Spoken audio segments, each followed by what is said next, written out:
I want you to look at something right now. Think of some major goal you want, or maybe it's one you're already working on and you have experienced a lot of setbacks, a lot of defeats. You've experienced a lot of disappointment. Maybe you've already given up. And maybe you just need a little fire, a little encouragement to get back in the game again. Here's what I want you to look at. There are winners, and there are losers, and there are people who have not discovered how to win. And all they need is some coaching. All they need is some help and assistance, just a little support. All they need is some insight or a different strategy, a plan of action to make some adjustments that will open up the key to a whole new future for them, that will give them access to the unlimited power that they have within themselves. That's all that they need. So what I want you to do is think about something you want for you, that's real for you, that's important for you, that will give your life some special meaning and power. And I don't even want you to say, I can do that. I don't want you to assume that. See, 5 years ago when I started out in this area, I would not have been able to make the mental leap that I would be up to where I am right now. I don't want you to begin to just psych yourself out. No. I want you to be able to say something to yourself that will enable you to maintain a level of integrity with yourself. That when you say this, even when you face tremendous setbacks, it will be a benchmark to keep you in the game, to keep you moving forward and experimenting and readjusting your strategy and your plan of action, continuously looking for ways to win. So what is that something? When you got an idea you want to move on, you might not have the money, you might not have the education, you might not have the support or the resources you need. What is that something that can keep us going, that will enable us to act on our dream? What's one of those keys that will begin to help us to discover the secrets to our dream? Here's what I want you to repeat after me, please, with power and conviction. Say, it's possible. It's possible. That's all I want you to do when you look at your dream. Just say to yourself every day, it's possible. Just say that every day to yourself, it's possible. Because what does that do? See, it begins to change your belief system. See, the way in which we operate, ladies and gentlemen, it's a manifestation of what we believe, what's possible for us. Whatever you've done up to this point, all that it really is a duplication, it's a reproduction of what you believe subconsciously that you deserve and what's possible for your life. Most people operate out of their personal history, out of their memory, things they have done, things they've experienced, things they've seen, things that they have observed. What I'm suggesting that you operate out of a larger vision of yourself. I want you to see yourself doing what you want to do, experiencing what you want to experience, having what you want to have, doing what it is that gives your life some meaning and value. Operate out of your imagination, not your memory. Because whenever you look at where you want to go, I'm wanting to warn you, you will have some conversation back here after you go through the data that you've experienced in life saying you can't do it. And so what you want to begin to do is ignore that inner conversation. Well, most people, ladies and gentlemen, when something happens to them, what they do is they begin to believe that that's the way it is. That's the way it's always been.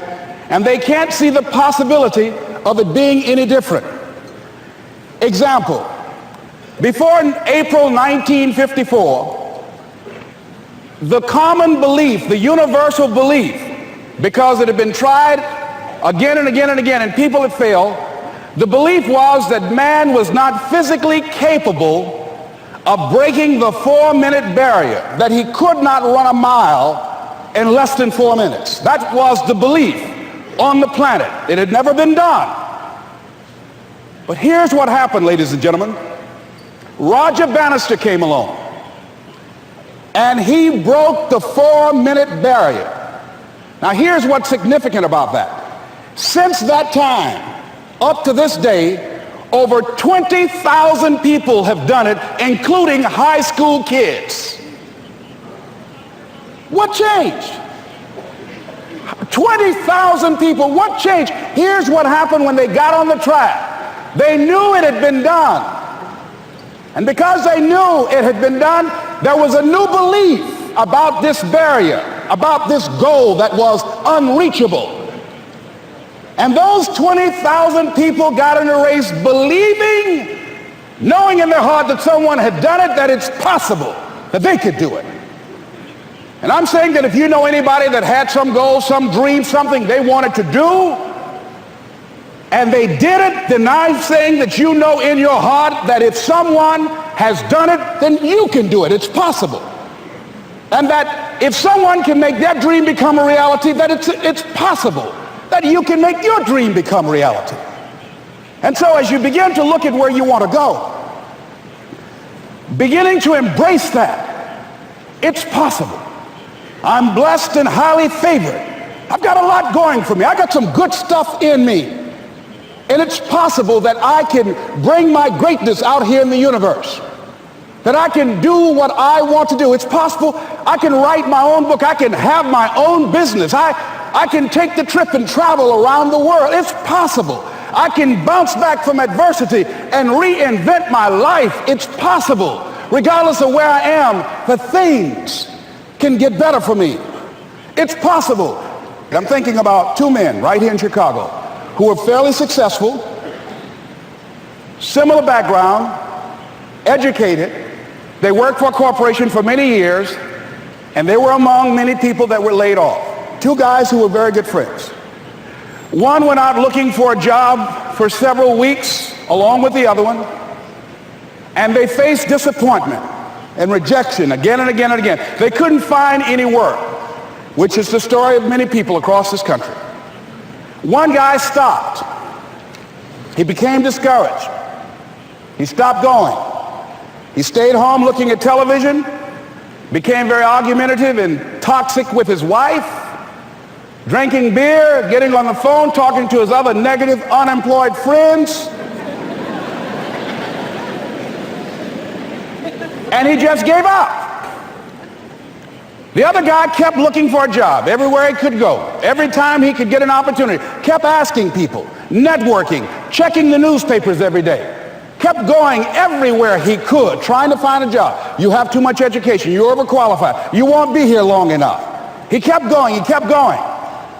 He went to a place and said, look here, I tell you what, if you can't hire me, and I know you can use my talents, abilities, and skills, I don't want to sit home and do nothing. Just let me do some volunteer work. You don't have to give me anything, all right? I just want to work. I want to be busy. Guy said, okay, it's on you now, but don't expect me to give you anything. It's okay. This guy came in and worked. He was the first one there. The last one to leave was the best employee there. About 4 weeks later, one of the top managers quit. They were looking for a replacement. Guess who they selected? This other guy.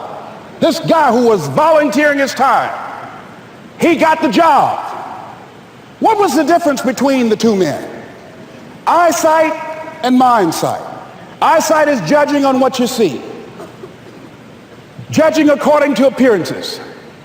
But mindsight is how you interpret what you see. One guy said, it's not possible. It's over. I'm finished. I can't do it. I can't make it. He surrendered. I've faced rejection again and again. I'm not going anymore. There are no jobs out there. But this other guy, he felt that in spite of the no's and rejections, in spite of how bad the economy is, in spite of what the newspapers are saying, that it's possible that somebody somewhere will give me a job. He just kept going, thinking it was possible. And guess what, ladies and gentlemen? That's what we have to do with our dreams. Because things happen to you in life that you can never, ever anticipate. And many times when those things happen, you want to give up. I remember when I was in broadcasting, when I was a disc jockey, I became very controversial, not only being a disc jockey, but I felt that radio was something that you not only entertain people with, but you also empower them, you educate them. And I got fired. I didn't just leave, they fired me. That was a shock. I said, wait a minute. They took my microphone. I thought that was who I was. No, ladies and gentlemen, it wasn't. I had to do something else. And I didn't know what else I could do. See, here's what I'm looking at. What are the uses for your life right now that you haven't even reached for yet? See, I believe that when you don't have enough encouragement to act on your dreams or ideas, or you're not enlightened enough, that life will act on you.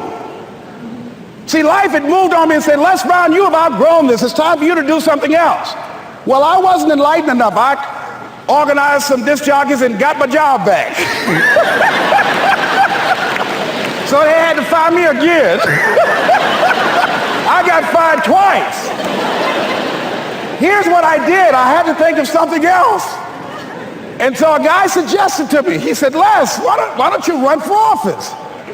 I said, man, I never run for office. I've never known anything about how to operate in the political arena. I've heard encourage people to register to vote and get out to vote, but I don't know anything about politics. He said, neither do the people who run for office all the time.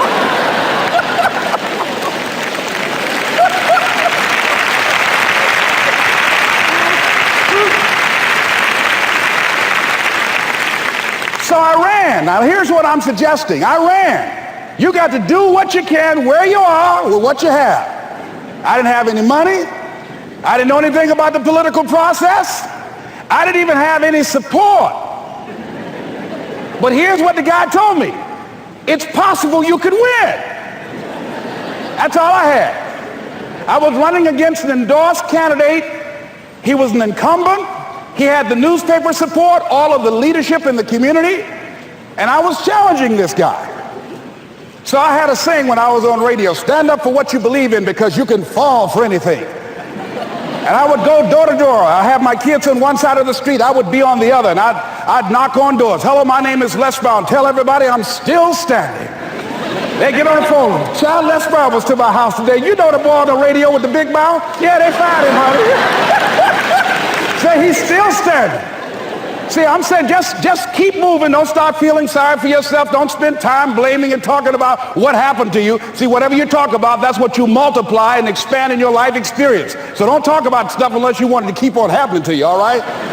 So I got in that kind of action.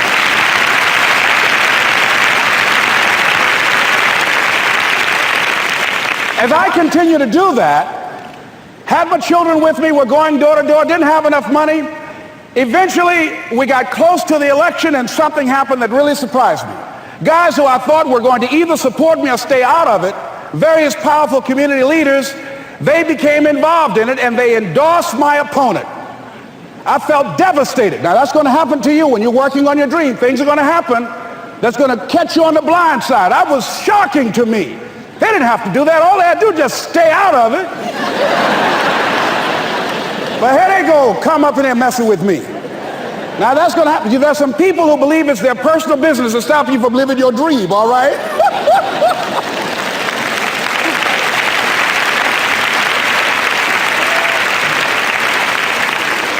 But I didn't deal with that. You want to make your dream come true, you got to stay focused. Some people rather get even than get ahead. Stay focused on where you want to go. I just kept on doing what I was supposed to do. And so I was driving to the radio station. My opponent had over $20,000.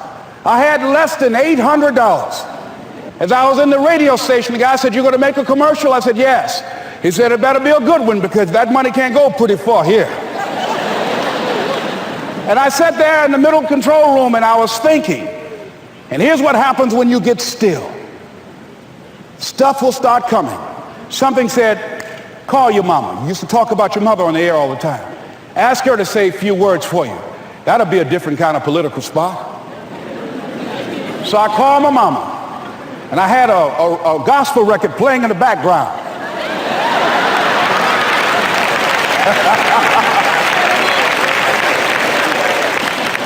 And then I had my mother say, hello, this is Mrs. Mamie Brown. When I raised my sons, I raised them to be good children.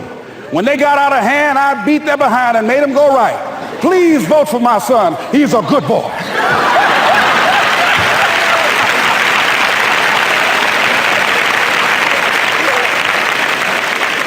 Usually in the state representative race, maybe 3,000 or 4,000 people will come out to vote in a primary. In that primary race, over 27,000 people came out and voted and said, I'm voting for Les Brown because his mama said he's a good boy. I won, ladies and gentlemen. I won.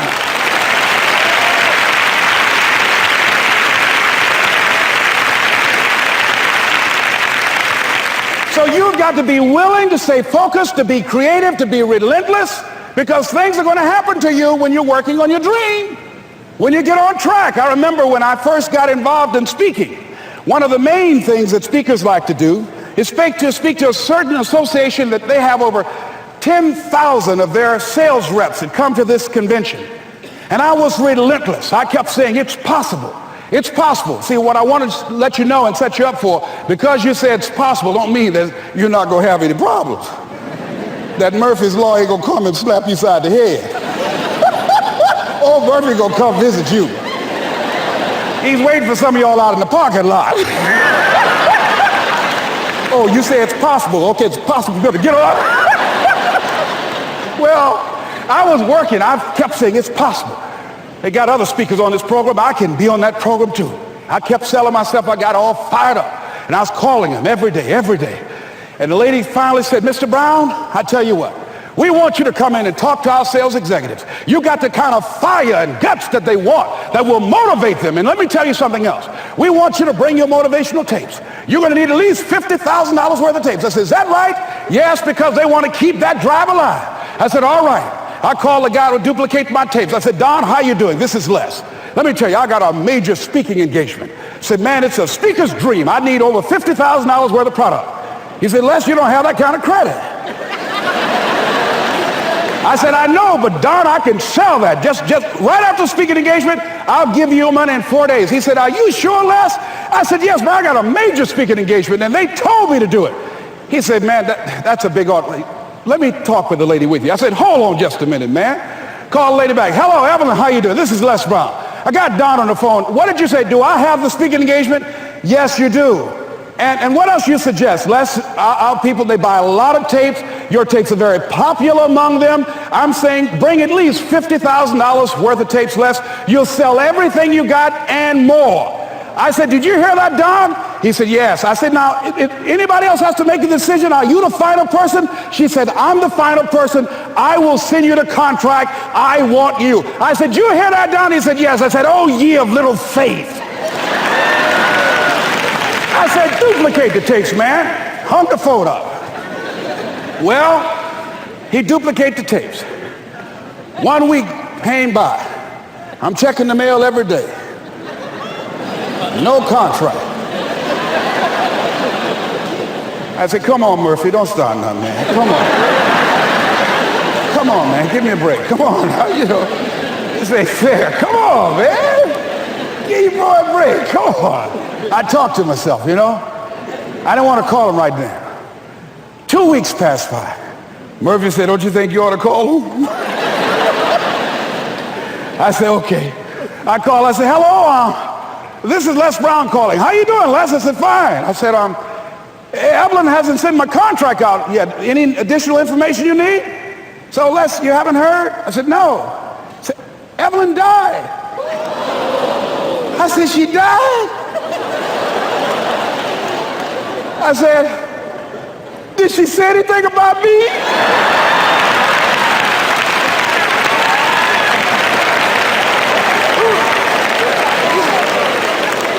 When I got home, I was so wiped out. And Murphy was in the house waiting on me. Murphy said, is it possible you want to listen to some of your tapes?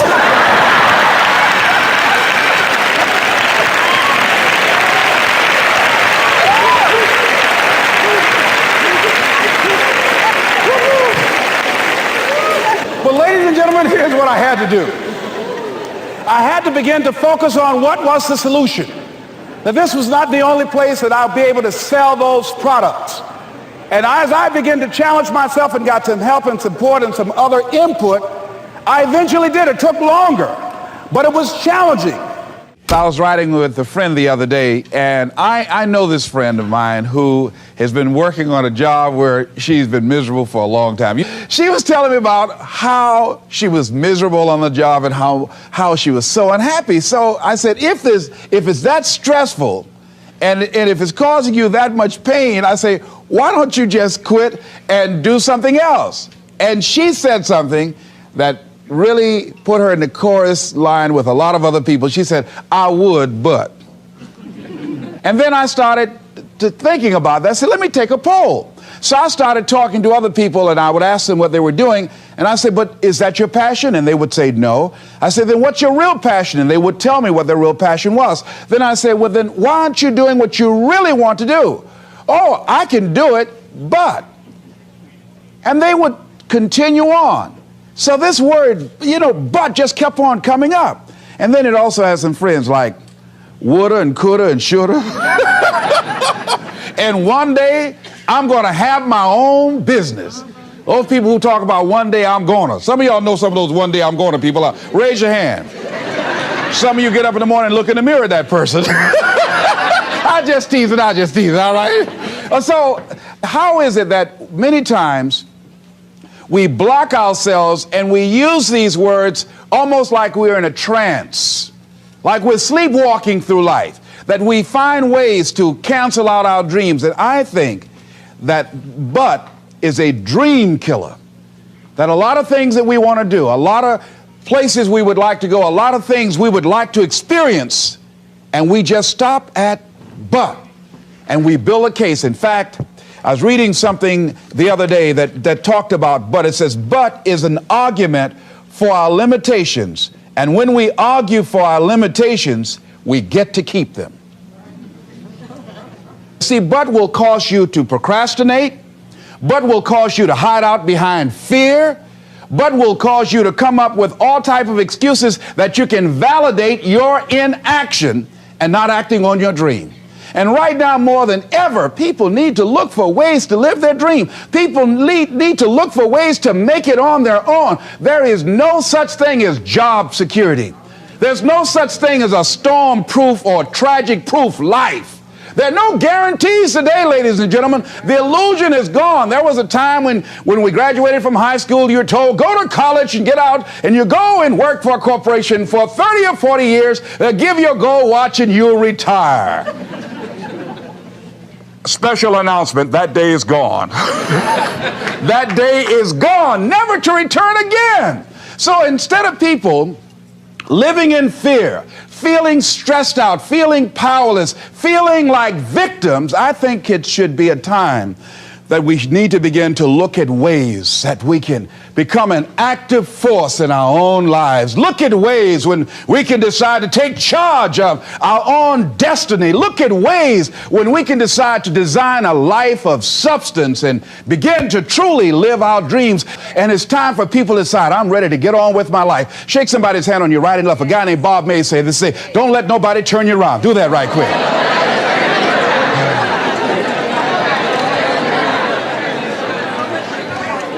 Now, a lot of people say, I'm going to live my life one day when things get right. When I get all my bills paid. When I get my feet on the ground. I say, what have you been walking on? See, there are no problem-free moments. A guy named Dimples had a record one time called, If It Ain't One Thing, It's Another. And I say, if it ain't one thing, it's 12 others. Always something there to build a case on why you can't move on, why you can't grow to the next level, why you can't begin to manifest your greatness, why you can't begin to live life on your terms. Always something there to block you, to keep you where you are, and keep you from beginning to develop your true greatness. Always some fear. How do we handle it? And I'm saying that if you've been hiding out behind but, if you've been using the fact that you don't have enough money or you don't have the education, take it head on. Go get the education. I was saying to a guy the other day who was saying, I said, how old are you? He says, 47 years old. I said, your sister tell me that you can't read. He said, that's right. I said, why? Well, I didn't go to school. I said, excuse me, how old are you? I'm 47. 47? Yes. And you can't read or write? Yes. Have you ever heard of adult school, adult education? Have you decided that you should learn how to read to begin to expand your world? Why are you using that as a racket? Why don't you decide now that you're going to expand your world, that if other people can learn, you could learn too? Well, it's hard for me. Have you been and sit in a class yet? Have you signed up yet? No, I haven't. See, a lot of people say no, ladies and gentlemen, to things, and they don't even know what they're saying no to. They haven't even challenged themselves. He hasn't even gone to sit into a class and say, teach me how to read. Instead, it's been easier for him to go through life, he thinks, trying to play a whole con game, pretending he knows how to do something that he doesn't know how to do. And you know what? Most of us go through life like that. Most of us go through life pretending that we're satisfied where we are, pretending that everything is okay, pretending that we don't have any special goals or ambitions or desires, when really deep down inside we do really want more. But if you look at our behavior, if you judge based upon what we do, that really will tell you some true stories about people, because you have to judge a tree by the fruit it bears, not the fruit that it talks about. See, a lot of people pretend that they want more out of life, but all you have to do is watch their actions. That will tell you something. So I used to pretend that I wanted to lose weight, but how could you tell I was pretending? Watch me when I have a piece of sweet potato pie.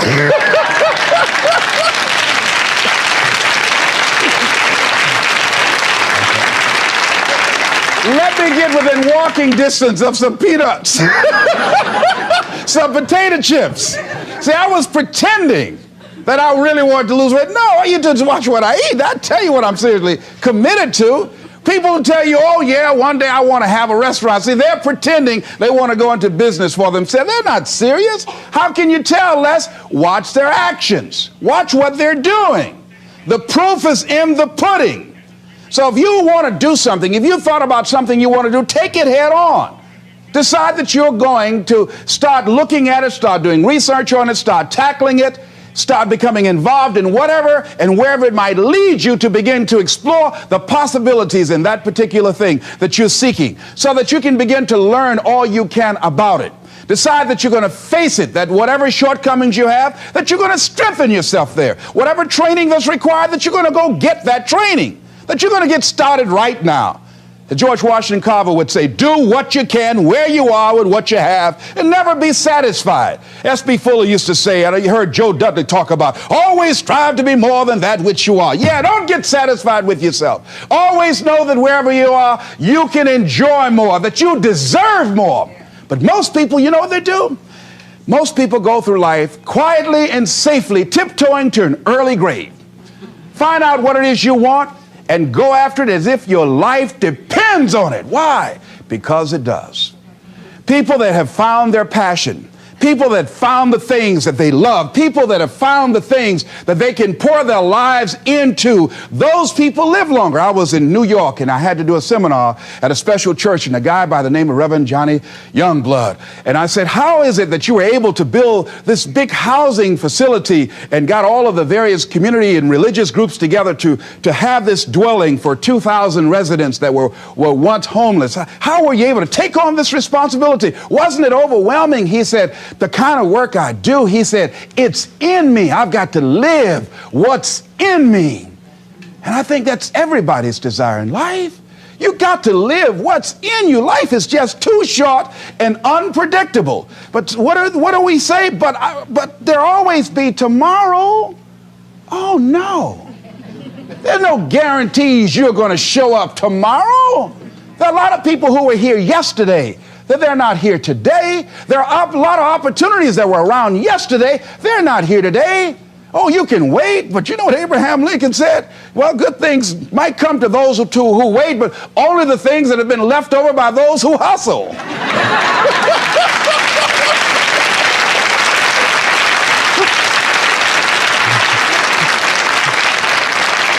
So who want to go through life picking up leftovers? You deserve much more than that. The leftovers that somebody has left you. So take it head on, begin to explore it. Here's something else. Decide to do it now. Decide whatever you want to do, that you are now going to become actively involved right now, exploring the possibilities for you. that you're going to look at it and do just a little bit of it right now. When I decided to become a speaker, I didn't just quit my job and just ran out and say, I'm a motivational speaker. No. What I did was I decided to start looking at other people that were involved in the speaking profession. I volunteered to work with some speakers so that I could learn. Whatever you want to do, get your feet wet. Gain some experience doing some volunteer work in the area and find out whether or not this thing you want to do will fit for you. A friend of mine told me he wanted to have a restaurant. I said, have you ever operated a restaurant before? He said, no. I said, well, really, you don't even know if you want one. I said, what's your expertise? What do you bring to the table? He said, I can cook real good. I said, well, what about the management side?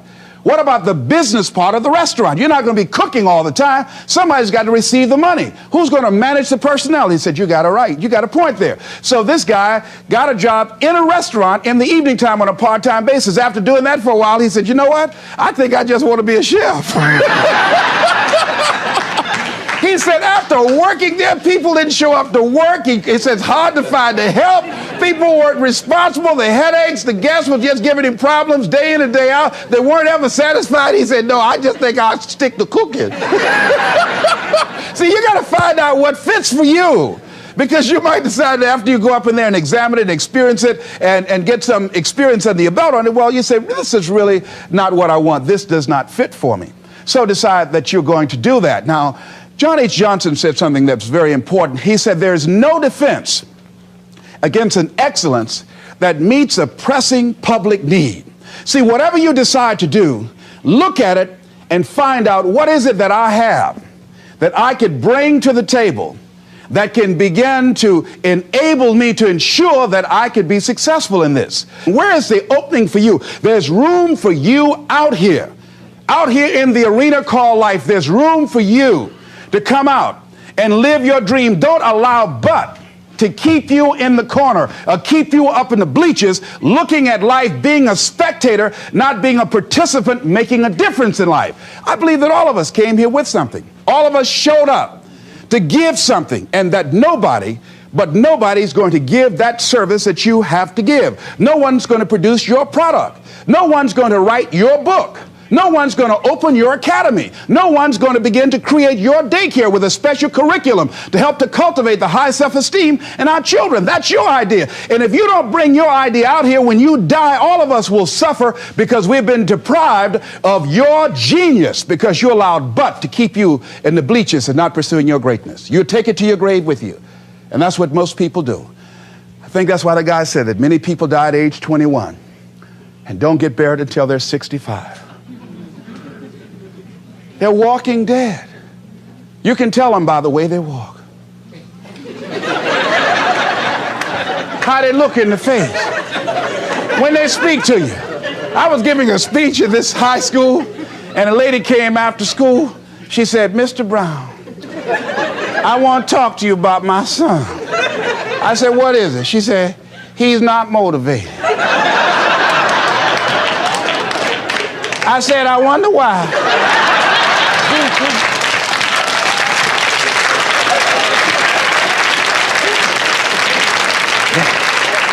You got to have energy, ladies and gentlemen.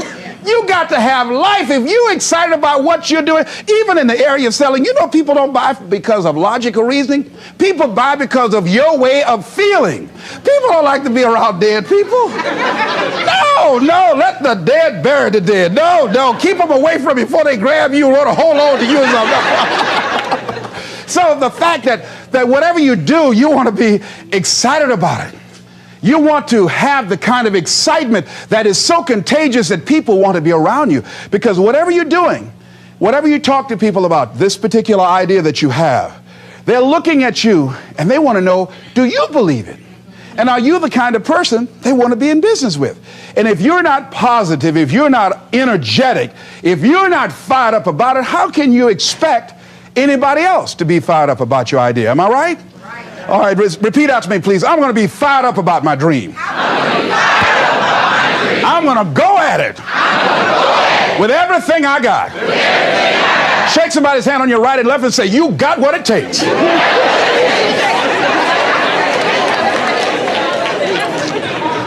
There are a lot of people who say, but I tried once or twice and it didn't work out. And so they use that as an excuse not to ever come out again. Guy said, if at first you don't succeed, you're running about average. So if you have come out here with an idea and it didn't work out 2 or 3 times, well, that's all right. You're running about average. You know, I heard something, a jarring question. It says, why is it that people prefer known hells to unknown heavens? You know why? Because it's comfortable, ladies and gentlemen. I remember I was in a service once, and I heard Dr. Johnny Coleman give this example. She talked about a man who had been captured behind the enemy lines in a war and was sentenced to be killed or another option. The captain said to the guy, listen, he said, tomorrow morning at 6 o'clock, you can face the firing squad, or you can go out this door over here. And the guy said, what's out the door? He said, no one knows. All we can tell you is just unknown horrors. He thought, and the next morning he selected the firing squad. After the shots rang out, the captain's secretary said, what's beyond that door? And he said, freedom. But very few people would select to do it because it's unknown. See, a lot of people never live their dreams. A lot of people never do the things they want to do. A lot of people stay on jobs where they're miserable. I read an article called, Is Your Job Making You Sick? A lot of people, some of y'all know about that already here. So go on and say amen, it's all right. That one lady told me, she said, when I used to go to work, she said, when I stepped in the door, it felt like a refrigerator dropped on my shoulders. How many of y'all understand that kind of feeling? They were miserable, just hated to go after 60 minutes on Sunday afternoon. Or come Monday morning, my head used to throb. I just couldn't take it. Didn't want to go sometimes just for the heck of it. I just drive on by. Whew, I used to hate to go to work. Many of us choose an active living death. Many of us are walking dead. The walking dead. That we're not doing what we want to do. Many of us stay in relationships where we're dying together rather than growing and expanding and living together. We're miserable, but because we don't have the courage to see ourselves beyond that relationship that has turned toxic, we go through life living dead people. And you can always tell couples that have been together for a little while. Go in a restaurant, the ones sitting side by side, giggling and talking to each other, feeding each other with their fork and spoon, they just got together for 1 week. You see them in the car, they're sitting all up each other, hugging and slugging. Oh, they've been together about 3 days, all right? But if you see people sitting in a restaurant, see a couple, and they're sitting in front of each other. Takes so long for this food, I wonder when they're going to hurry up. Those are the married ones. But what if I know people have been married for years, living in 2 separate rooms, sleeping in 2 separate beds? Well, it's cheaper to keep it. Not necessarily. It's according to the price you want to pay. See, the price of peace of mind, the price of living the truth, of being honest with yourself and say, wait a minute, it's got to be more than this. So you've got to decide, wait. Even if things don't work out, even if I experience defeat or failure, that does not make me a failure. It's a difference between failing and being a failure. If things don't work out, if you don't produce the results you want, that's all. But don't confuse who you are with the results that you produce. I used to be a state legislator in Columbus, Ohio. And I remember once I was going to introduce some legislation on the floor, and after getting that legislation passed, a guy came up behind me, and he had some legislation that I opposed him on that. And I was about to stand up to debate this guy, and the guy next to me said, excuse me, don't debate that guy. Why? Do you know who that is? I said, no, that's Will Kowski from Toledo. That's a bad dude. He's a lawyer, Les. That man can debate. I don't care. I'm Les Brown, Mamie Brown's boy.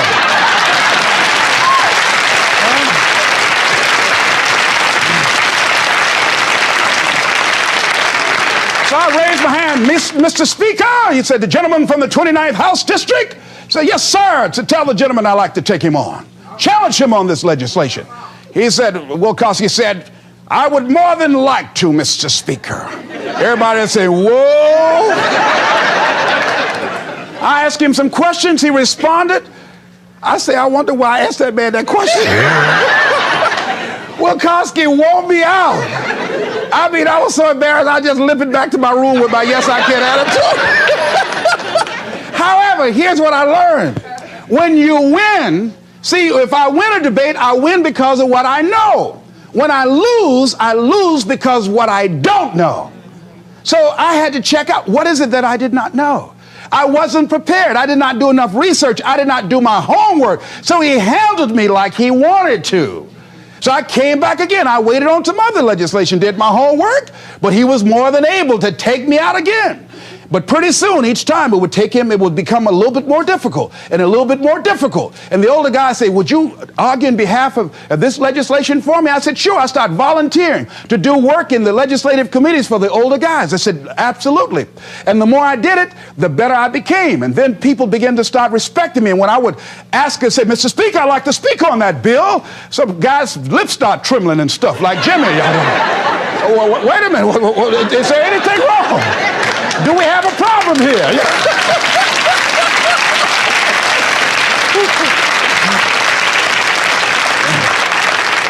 But if I wasn't willing to be humiliated, if I wasn't willing to allow myself to be embarrassed, if I wasn't willing to be debated and defeated, if I wasn't willing to look at it and say, well, I'm just not good as I'm going to be. You know what that lady say? Lord, I ain't what I want to be, ain't what I'm going to be, but thank God I sure ain't what I was. You can either live your dreams or live your fears. And I think the majority of people actually are not living their dreams, but are living their fears. So I want to ask you a question. What are your fears? What are you afraid of? What are you scared of? Because we all have fears, don't we? We all have something that's blocking us, that's holding us back. And as we begin to look at life, what we realize is that the reason that most people are not living out their true potential, are not doing all of the things that they would really like to do, is because of fear. Some people call fear false evidence or expectations appearing real. I'm reminded of the story of a guy that was living in an area where he had some new neighbors, and these neighbors had a bulldog. And when he came home every day, this bulldog used to chase him about a half a block from his house. Every day, he would have to streak home. I mean, he would just run. This bulldog would be right on his heels. And so he just got tired of that, because he would go home about a half a block away from home. He would look around for this bulldog, and he would see him. And he would go walking casually along, and this bulldog come out of nowhere, woo, woo, woo, and start chasing him. He'd run home. So this one day, he just got tired.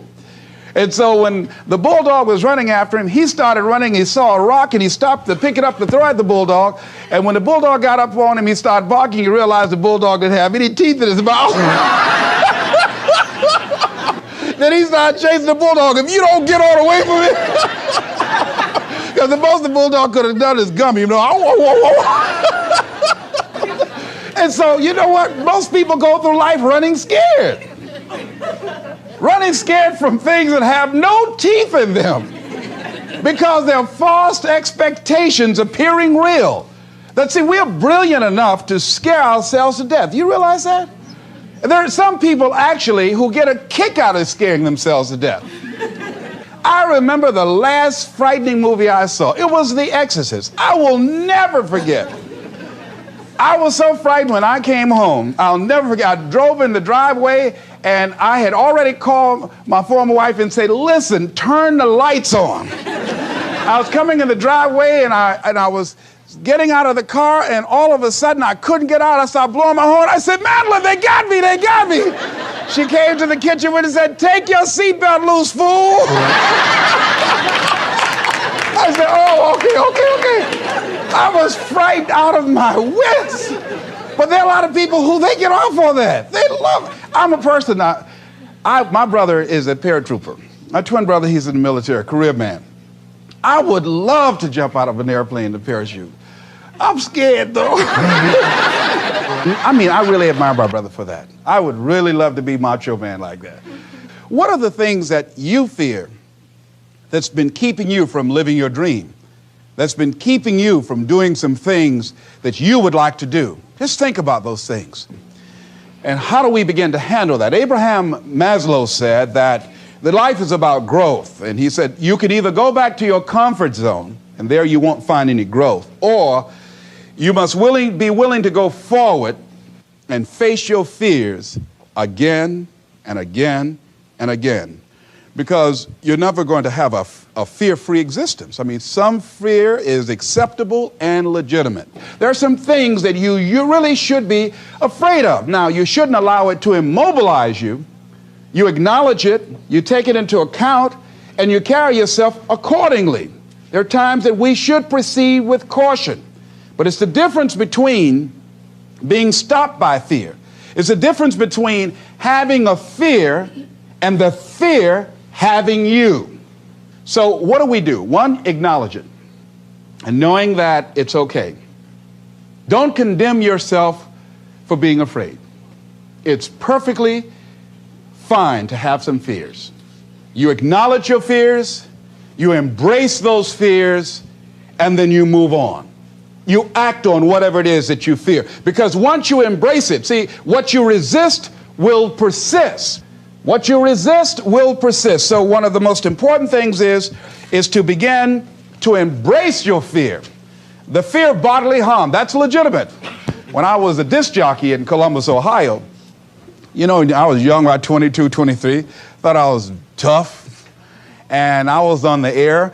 And Al Green, who was a great performer at that time and still is now singing gospel music, had a record. His first hit record was Back Up Train. So a guy came in the town and was impersonating Al Green. I happened to know Al Green because I'd already booked him. And so when I found out this guy was impersonating Al Green, I came on the air and did an editorial about him, and I exposed him. He was a rather big fellow, and so he had the word out that when I see this guy Les Brown, the disc jockey, I'm going to knock him in the mouth for having a big mouth. So I was driving down Main Street in Columbus, Ohio, had my son in the car, and I always had this little saying, hey, if anybody ever put a threat on me, I'm going to make them honor it.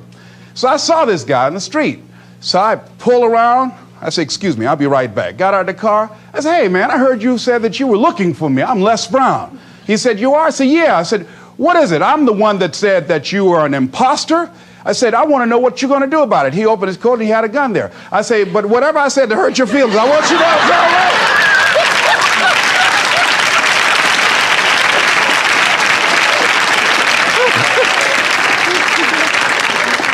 right. Acknowledge your fears, carry yourself accordingly, and do what makes sense for you. Well, one major fear I've always had is a fear of the dentist. And this fear had me. I didn't have that fear. And what really reinforced it, you got to watch things that can feed your fear. I saw a movie that most people would not remember. This movie was starring Dustin Hoffman. It's called The Marathon Man, with Laurence Olivier. When he's trying to get a confession out of here. And he took this drill out. Let me tell you something. When he went in Dustin Hoffman's mouth with that drill, I had $1 worth of popcorn. That popcorn went everywhere. Oh! Do you know I could not go to the dentist for 5 years? I had left broadcasting, went to the Ohio legislature, had an impacted wisdom tooth. Now that hurts. And I would call, and as soon as the people would answer the phone, I would hang up. That's how frightened I was. Dr. Hamler's office, boom, I'd hang up. Then I got to the point where I could just ask for an appointment. Hello? And I wouldn't give my real name. Because I knew I wasn't going to keep it. I'd give anybody his name, Joe Jiggly Jim, it didn't matter. Then pretty soon I got to the point where I could give my name. It was about 4 years after that, you know. I said, my name is Les Brown. Then I would call back and say, look here, due to my legislative agenda, I won't be able to make it. So the lady finally said on the phone, she said, you're scared, aren't you? I said, no, I'm not. She said, then why don't you come in? I said, that's none of your business. She said, you're not coming in because you're scared. I wish you just would not waste our time. And she hung up. I said, you have no right to do that to people like me, you know? So finally, to make it long and short of it, I was hurting so bad, I said, wait a minute, I've got to do something. And I said, what am I afraid of? Go there and handle it. I said, man, I said, Dr. Hamill, I just can't hear this drill. I mean, if you can do whatever, I don't need to hear this drill, that sound, you know, that's what gets me, that drill. Don't pull that drill out on me. He said, just calm down, calm down. And it wasn't really bad as I thought it was. One of the things you find out that when you face your fears, it's not as bad as you think it is. And when people tell you, I just can't do it, I can't handle it, I mean, really, I can't handle it, what they're envisioning is that they're not going to be here. They're going to clock out like you're going to die. And guess what? We all had occasions when we confronted our fears, we had to do something we felt uncomfortable with, we didn't want to do it, and we did not die. They didn't come take us and put us in a box somewhere. Am I right? So what we've got to begin to do, how do we handle that? What's the process? Because it's all up in here. One, I think, is imagine the worst case scenario. I just imagine that he went in my mouth and with this drill, and that I just croaked out. Then I imagine, that's the worst case scenario. Then I had another technique I used. Visualize yourself being more than able and capable of handling it.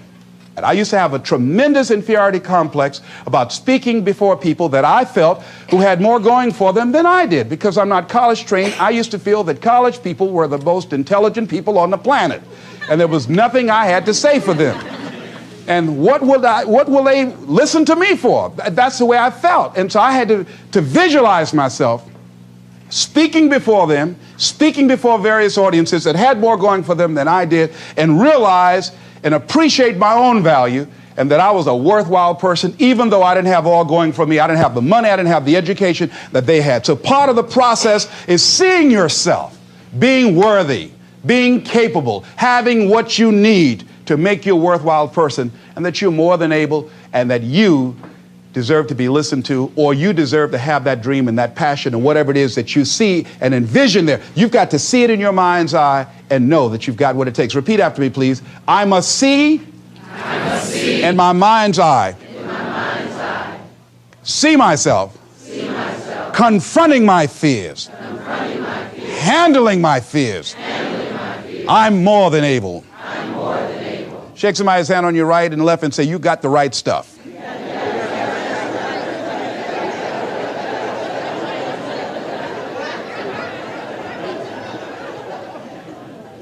So deciding as you look at your life, as you look into the future and say, what fears am I holding on to? What fears that I'm allowing to imprison me, that's keeping me from breaking out, that's keeping me from living up to my true potential, that's keeping me from really being happy, that's keeping me from having a sense of adventure and excitement in my life? What's keeping me from controlling my destiny? What fears that I'm giving that permission to? Notice what I said, that we must give our permission to fear to immobilize us. Because whatever discomfort you experience, whatever challenges or difficulty that it is, you got to handle it. Got to go up in there and wrestle with it. Will it be easy? No. Will it be challenging? Yes. A friend of mine who's going into recovery. He's been addicted to crack cocaine for years and alcohol. And he was talking about how challenging it was and why he was dreading going into cold turkey. I said, what do you want me to tell you? That it's going to be a picnic? No, it's not. It's going to kick your butt? Yes, it is. Are you going to want to die? Yes, yes, that's a part of it. But that's just what you must go through in order to get where you want to go. And guess what? You are strong enough to do it. You're strong enough, and your life is worth whatever you have to go through to get past this addiction. Whatever you have to do. This dream you got, whatever you want to do, will it be easy to just run out there and do it? No. Will it happen overnight? No. Will it be a struggle? Yes. Will there be times when you can't make ends meet? Yes, that's a part of it. Will there be times you won't know what to do? Yes, that's a part of it. Will you have some opposition? Will things go wrong sometimes? You will have many visits from Murphy. Now, if you're saying, well, who's Murphy? Don't worry.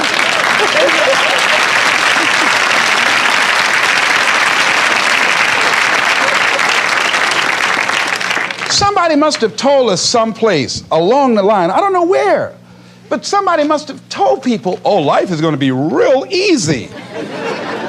No. If they told you that, I've got a special announcement. They lied. I'll never forget.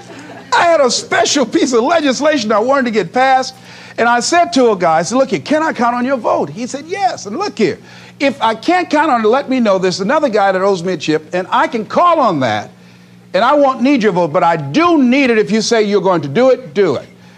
He said, you can count on it. Legislation came up. He voted against my bill. My bill passed. I went back to him and said, hey, I told you I needed the vote, but if you couldn't give it up, let me know. I would get somebody else. I said, why did you tell me? He said, I lied. I was in shock. How many of you that life just wore you out? That you didn't expect that? You thought you'd go to school, get good grades, get a job, and you came out here and you'll be able to get a job and live happily ever after, and you say, they lied. Yes, they did.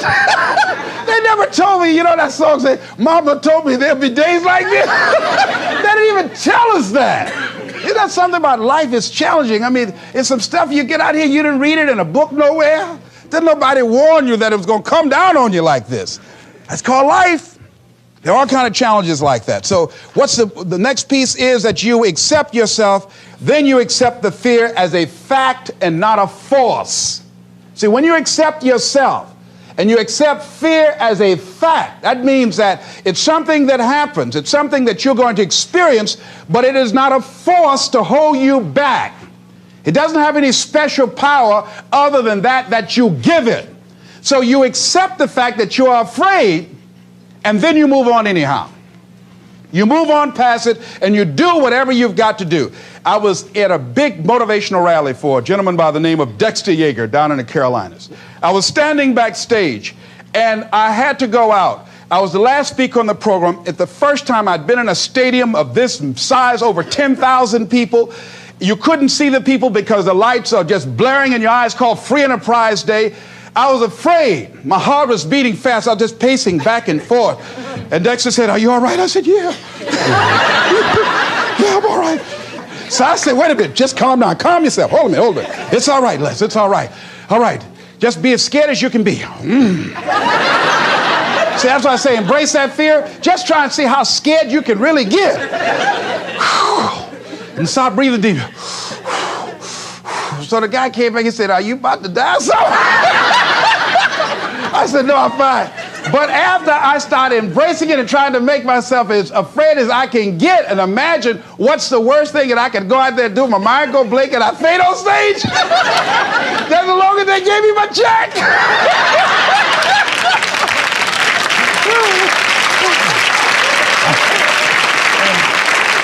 But once I started laughing at myself, I started talking to myself. I said, you know you scared today? And I said, I just calmed myself down. And I went out there and I cooked. And that's what you got to do. I had another experience where I was at a major corporation, and it was one of my first major presentations I was going to do for this corporation.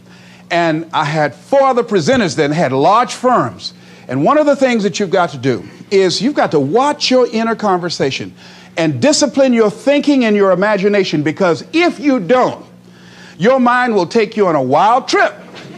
So my mind said, hey, Les. I said, what? These guys are going to wipe you out. You can't compete with them. Because I heard these guys sitting over across from me, and they were talking about all that they had going for them. And so I started doubting myself, and I became afraid, and I was thinking, well, maybe I shouldn't go in there. And so I knew then, and this is what I suggest to you, sometimes you got to talk to yourself. Talking to yourself, you know, could be a good exercise. It might be the only intelligent conversation you ever get.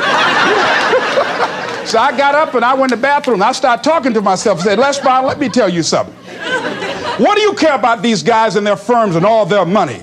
You got 6 children you've got to feed. You got a mama you've got to take care of home. You ain't got nothing to lose.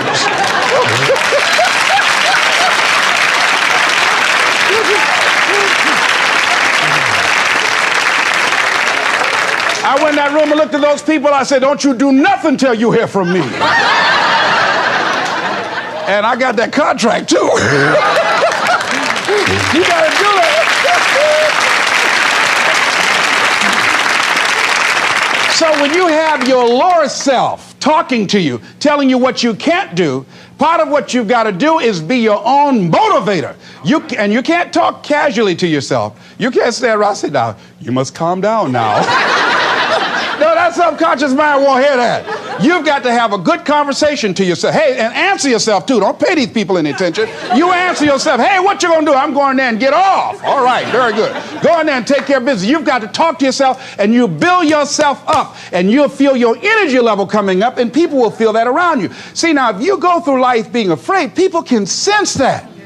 They can pick up that fear. So that's why you've got to stand up inside yourself. I'm reminded of the little boy that was on a bus, and some bigger fellows were picking at him, you know? And so he wanted to move from by them. They were thumping him on the head. And so he stood up just to get from by them, and they would push him back down. And he would stand up again. They push him back down. And he stood up again. They pushed him down, held him down. He said, you might hold me down, but I'm standing up inside myself. And that's what you got to do in life. See, when you are not filling your life with the things that you are capable of doing, see, we all have some stuff that we've been given. And I don't think that it's optional for us to sit on what we have. See, if you're sitting on what you have, what you've been given, and I think everybody's been given something to bring to the planet, that only you can do that, only you can perform that, only you can initiate that activity. And if you don't do that, if you're not filling in your life with your life work or your mission, then there are gaps in your life. And what we do when we're not living out our true identity, we begin to fill the gaps. We fill the holes with garbage, alcohol, drugs, worry, self-destructive behavior. So when you begin to look at your life, and you know that you're not doing what you can do because you have allowed yourself to be held captive by your fears. Now, when you don't have a true appreciation and acceptance for who you are, and you allow yourself to be immobilized by fear, what happens in the process is that you begin to abuse yourself. You begin to sabotage your life. You begin to sabotage your dreams. You begin to unconsciously work against yourself. You become your own worst enemy. So what do you do about that? Well, you begin to realize that your dream and your gifts have so much meaning and so much value for you till your hunger for them will begin to push you past the fear. Your hunger to have them will give you a special drive. As you work on yourself, as you begin to acknowledge your true identity, the true power that you have, the true capacity you have to bring about change, the miracle working power that you have within yourself to do the things that you want to do. When you take them on, I'm reminded of a man who, this gentleman was doing a special study of a special tribe in Africa, headhunters. And he had difficulty in developing a relationship with these tribesmen because of the fact that he had fear. He had fear they were going to take his head. I tell you, all fears aren't bad. That was a legitimate fear. That was a good fear to give you a headache. So he worked there for a long time with no effort, no progress, in developing a relationship and rapport and being able to achieve a level of trust. So finally one night while he was in bed, he was thinking about it. I said, what is it that you came here to do? What is your life work as a missionary? He said, I wanted to study these tribesmen. I said, what's the worst thing that they can do to you? Kill you. And he just decided, hey, this is what I came here to do. I know that there's some risk involved, and I'm going to do it, come what may. He said, I'm not going to be afraid anymore. He went back the next day, and he started doing the work and trying to talk to and interview many of the members of this tribe. And they began to respond to him. They threw out the welcome mat to him. And years later, when people came to see what his progress was, they asked him, how were you able to do this? How did you convert the relationship from being hostile to that of being positive? And he said something I think has value for all of us. He said, when life can no longer threaten you with death, he said, what else is there? What else is there? And the majority of the fears that we have are not life or death fears. They're not those kind of fears.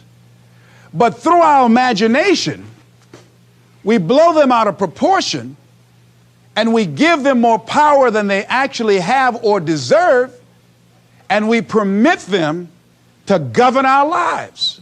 We permit them to determine how far we can stretch out on our dreams and discovering our stuff. And as we begin to look at ourselves and begin to, wait a minute, just getting to the point as you assess yourself and begin to prove yourself and just say, wait, hold a minute. I've been sweating this out. What's the worst thing that can happen to me on this? Will it kill me? Will I die? Why am I going through all of these changes over this? How much power does this really have? And am I the one that's feeding the power into it? See, a lot of times we allow ourselves to be fed and to be programmed into being afraid. I mean, you watch the news and read the newspaper, you'll be scared to come out the house. Am I right? You'll be afraid. So what kinds of things, what kinds of thoughts are you feeding your consciousness? What kind of things are you putting in your mind that will enable you to either move forward or to justify why you're staying where you are? Another piece that I look at, that when I finally decided that I was going to go to the dentist, the pain was so great. I couldn't hold out any longer. All of a sudden, the fear didn't matter. I can't but take me. Now, some people need fear, you know. I have a friend that we told him, hey, man, you know, you need to lose some weight. You're getting overweight and out of shape, and at our age, we need to have a regular program. And Bud said, man, I've been fat since I was a little boy. I'm big bone. I've never seen a fat skeleton, though. You know? Well, Bud became ill. How many of you ever seen a fat skeleton? Raise your hand. I know, all right. Bud became ill, passed out, and I was there, and the doctor was talking to him. And Bud, I think, was going to go right back to same old eating habits and doing everything. You know, he said, look here, you are a diabetic. He said, now, here's some of the side effects. You know, you could go blind, you can become an amputee. None of that touched him. He said, you can become impotent. He said, what did you say? Bud has lost weight. He exercises every day. He's into body sculpturing. 48 years young. He looks great. I can't believe it. But just that one statement made all the difference in the world. Bud is a new man today. So what is it that has to happen to you? Some people don't take corrective measures to improve their health until they get a pronouncement that they're about to die. Then they start, okay, all right, I'm ready to do whatever you want me to do. But they won't do that. They can see people dropping off like flies around them. Well, that's them. You got to go from something. We go through life really blocking ourselves constantly. And fear is one of the greatest instruments that we could use to stifle our true potential. When you begin to look at your life, you can decide to use fear as a blocker, or you can decide to use it as building blocks. That you decide, hey, look here, I'm going to move in this direction. I'm not going to allow anything to stop me from doing what I want to do. Shake somebody's hand on your right and left and say, I'm unstoppable.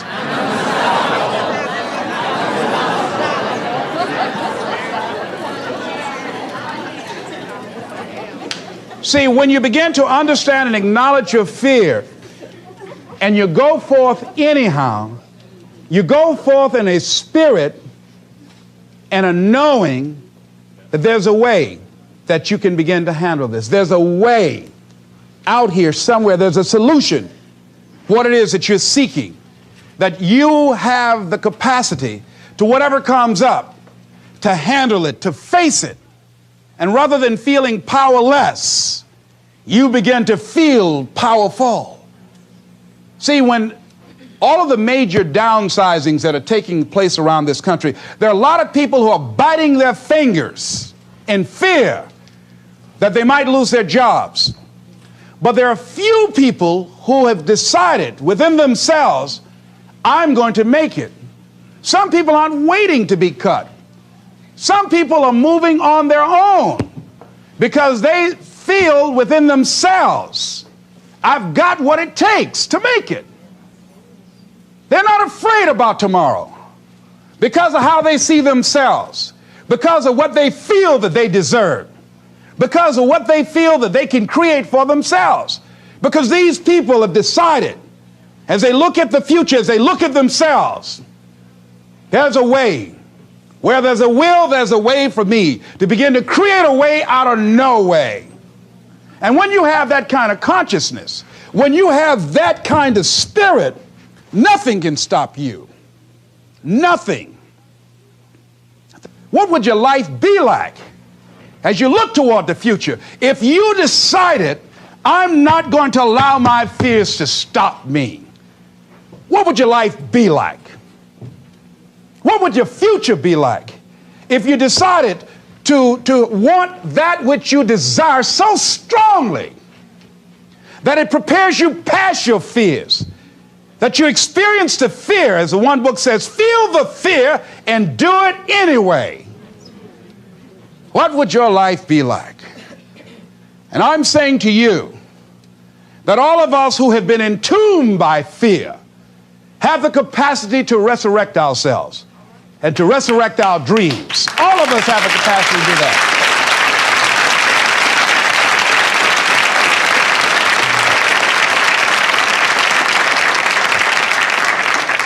And you have, is it easy? No. It's not easy. Can I do it? Yes. What's one of the ways to get started? Some of us need somebody to hold our hands. Sometimes we need somebody to help us out. Be willing to say, I don't know. Be willing to reach out. Be willing to get some assistance to take you to the next level. One great athlete, you never expect boxers to make profound statements. I think it was Joe Frazier who said this one. He says, all of us are like the blind man at some point in our lives standing on the corner, waiting for somebody to lead us across. See, all of us at some point in our lives need some help, need someone to reach out to us, to throw out the lifeline, to help us go across some treacherous waters that we couldn't navigate by ourselves. None of us do it by ourselves. All of us at some point in our lives. We need that kind of help. We need that kind of assistance because we grow from the people we have in our lives that can enrich our lives personally, professionally, spiritually, and all the dimensions of our lives. We don't grow in a vacuum.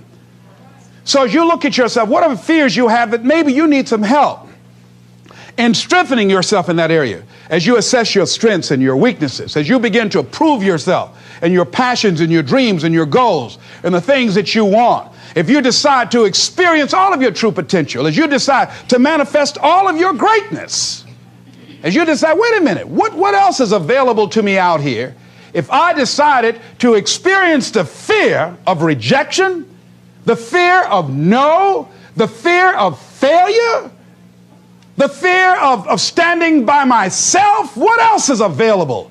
Of taking a chance, a fear of losing it all. What else is available to me that will bring some extra meaning and value. The fear of people not liking me. You know how many people do things they don't want to do because they want everybody to like them? Everybody's not going to like you. Excuse me, special announcement. Everybody's not going to like you.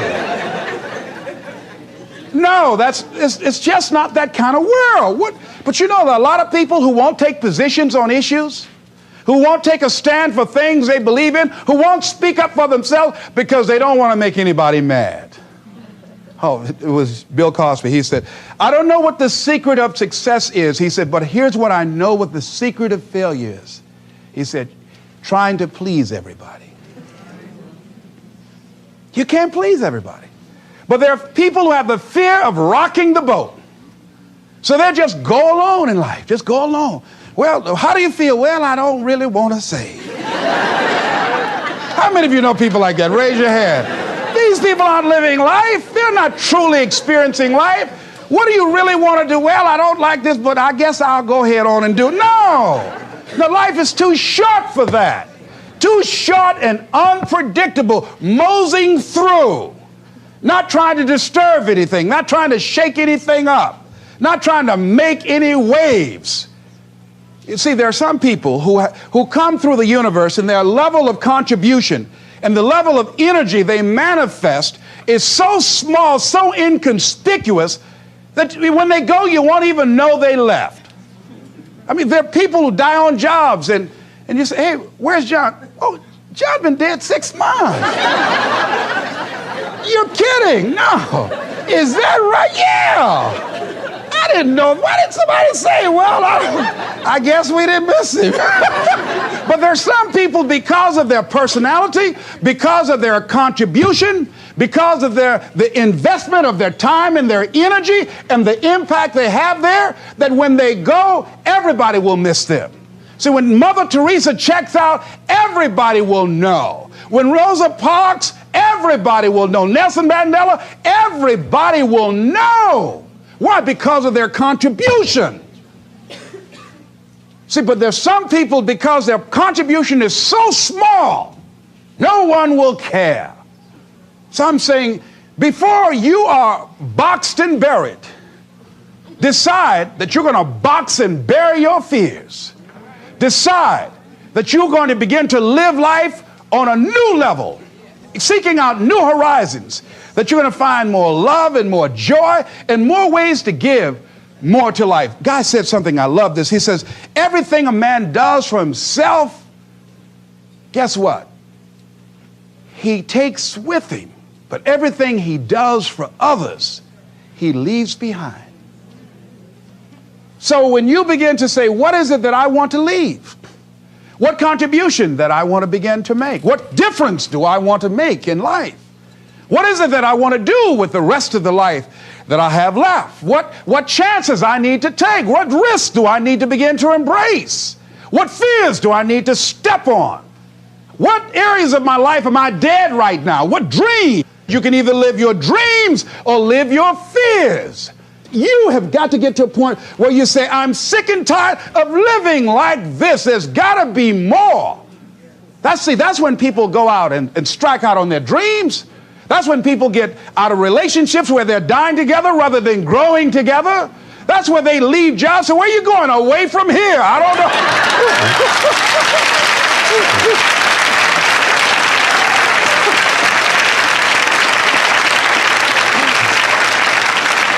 Do you have another job? No, I don't.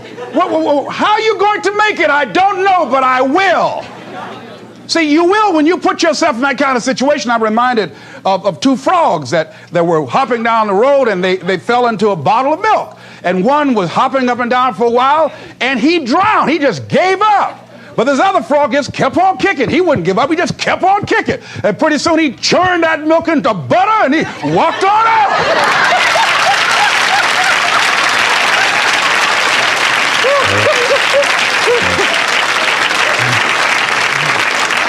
So I'm saying when life catches you by the neck and blind slap you, whap and knock you down, I said just keep on kicking, you know. And you can kick on out of those circumstances, whatever they are. not be intimidated by them. Most people are not accumulating wealth. Most people are living in poverty. Most people are living far below their potential, not because they don't have the capacity, not because they have not been given authority and dominion over everything on the face of the earth, but most people are living like they're living because of the fact that they don't believe they can have any more than what they now have. In the book called Miseducation of the Negro, Dr. Carter G. Woodson said, if you can determine what a man shall think, you'll never have to concern yourself with what he will do. If you can make a man feel inferior, you never have to compel him to seek an inferior status, for he will seek it himself. And if you can make a man feel justly an outcast, you never have to order him to go to the back door. He'll go without being told. And if there's no door, his very nature will demand one. That's why Scripture reminds us, be ye not conformed to this world, but be ye transformed by the renewing of your mind. So every day you have to sell yourself and get out of your mind those old thoughts, that old belief system. Every day you've got to sell yourself on that it's possible. That you got to put a new mind in you. You got to get out of your mind. You got to begin to restructure your thinking. Every day, you've got to begin to recondition your mind. See, many of us go through life making choices, thinking it's our choices, and it's not. What do you mean by that? I'm reminded of the great anthropologist Margaret Mead. She was in a restaurant in Europe, and a waiter saw her and said, "Oh, how are you? I'm so glad to see you." He said, "There are several other Americans here tonight." And she said, "Is that right?" He said, "Yes." She said, "When you serve them dessert, let me know and I'll tell you exactly how many are here." He said, "That's not possible." She said, "Let me know after you serve dessert." When he served dessert, he came back and he told her. She got up, she walked around, and she looked and she observed, and she said, "You have exactly 65 Americans here." He checked the guest list and he was amazed. He said, "How did you know that?" She said, "Because in Europe, when you eat a slice of pie or cake, you eat it from the back toward the tip. In America, when we eat a slice of pie or cake, we eat it from the tip toward the back." How many of you, when you eat a slice of pie or cake, you eat it from the tip toward the back? Raise your hands, please. Good. Now, what else is in your mind? What else are you doing unconsciously that you don't even know? I'm going to say something and I want you to answer it after it. I want you to end it for me. Winston tastes good like what? How many of you don't even smoke Winston but know it? Raise your hands, please.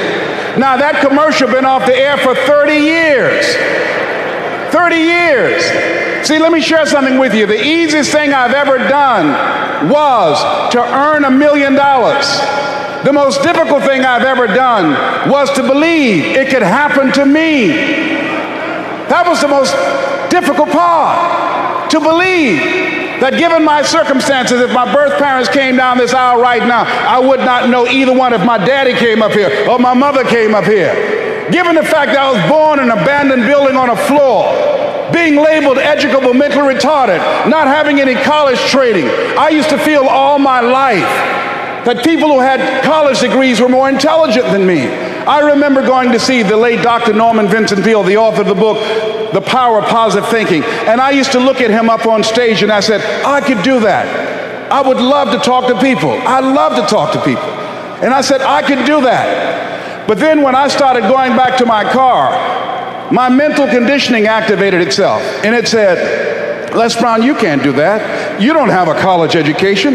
Les Brown, you can't do that. You don't have the training. You've never worked for a major corporation. You can't do that. What makes you think you can earn $5, $10, $15, $20,000 in an hour? You don't earn that now working for 2 or 3 months. What makes you think that you can speak for AT&T, Procter & Gamble, McDonald's Corporation, General Electric? These are clients I have now. You've never even worked for them. How many of you ever thought about something you wanted to do and you talk yourself out of it? Raise your hand if you know what I'm talking about. That inner conversation is what's going to haunt you after standing here and saying, I can do all things through Christ who strengthens me. After saying that again and again, we are more than conquerors. That inner conversation will cause you, when you leave here, to go back leading a life of mediocrity, leading a life of unproductivity, leading a life of poverty. So I'm going to share with you how to break out of that.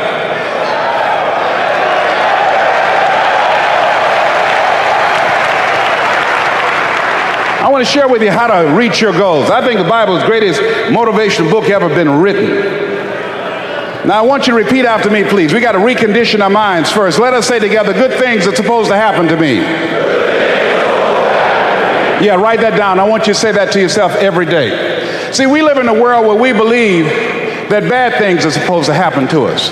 I remember at a point in my life, Bishop, when things are going good for me, and I said, this is too good to be true. Something is bound to happen. Guess what? It did. Thou shalt decree a thing that shall be established unto you and shall accomplish that whereunto it has been sent. Watch your words.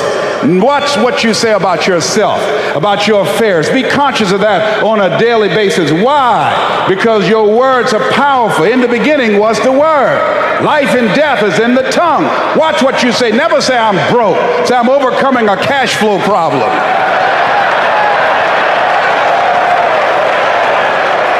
Claim what you want, not what you don't want. So affirm, good things are supposed to happen to me, and begin to believe that. Begin to expect that. Now, I was talking to my oldest son, Calvin. We were going for a walk. And I said, Calvin, do you want to be successful? He said, yes, sir, Dad. It's okay. We kept on walking. Then I stopped and I looked him in the eyes. It's my namesake, my junior. I said, Calvin, we're looking at each other eye to eye now. Do you expect to be successful? Given the fact that you are a single parent of 2 kids, given the fact that you decided not to go to college to further your education, given the fact that you are very talented, but you're behind on your dreams and your bills, do you expect, based upon your performance, based upon what you produce at this point in time in your life, do you expect to be successful? And Calvin got quiet. Because see, if you ask most people at the Manpower Conference, do you want to be successful? Do you want to live a life of productivity? Do you want to live a life of contribution? Do you want to be a better father? Do you want to have your own business? Are there dreams you want? Everybody will say yes. But see, want shows up in conversation. Expectation shows up in behavior. See, I can tell what you expect by what you do. That's why the Bible says, judge a tree by the fruit it bears, not the fruit that it wants. Not the fruit that it talks about, not the fruit that it claims, but by what you are doing. See, what you do when you leave here, when the music stops, when the shouting dies down, your behavior, how you conduct yourself, writing your goals down, deciding to enroll in school to get a GED, deciding to sit into class with children young enough to be your grandchildren, decide to find some product, some idea, some service that you can provide so that you can begin to create some value for yourself so you can create wealth. And let me tell you something, ladies and gentlemen, it's very important that we begin to learn how to create wealth.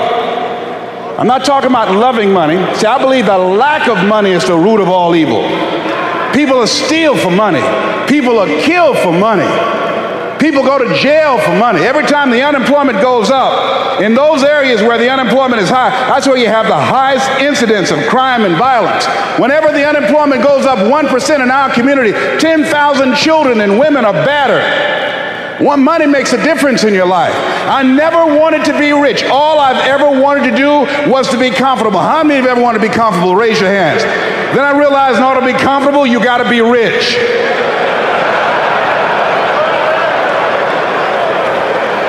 An old friend of mine, Zig Ziglar, said, people say money won't make you happy, but everybody want to find out for themselves. Rita Davenport say money ain't important, but it's right up there with oxygen. And let me tell you something, fellas, even if you're as homeless as I am, if you got some money, women will find something cute on you.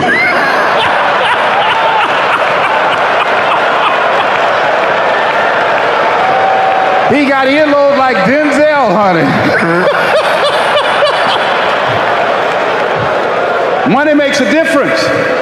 I used to be so broke when creditors would call the house, my children would answer the phone and say, my daddy say he ain't home. I was so broke at one time in my life, I walked by a bank and tripped the alarm.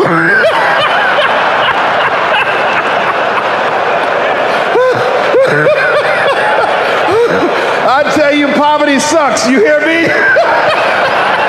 Repeat after me, please. I'll never be broke again. Yes, write that down. I affirm that I'll never be broke again. Never. Never will I ever be broke again. Let me tell you what money does. Number one, it gives you control over your life. Write that down. Number two, it gives you options. 3, it allows you to live a life of contribution, to contribute to things that you feel strongly about. Like this ministry and the work of Project 2000 will be doing to change the lives of young people.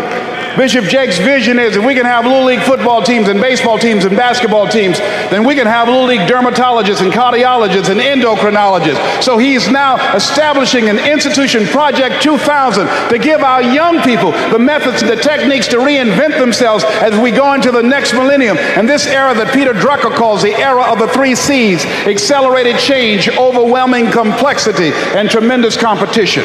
So here's the first step to accumulating wealth. If you expect to do it, write this down. You must be willing to do the things today others won't do, in order to have the things tomorrow others won't have.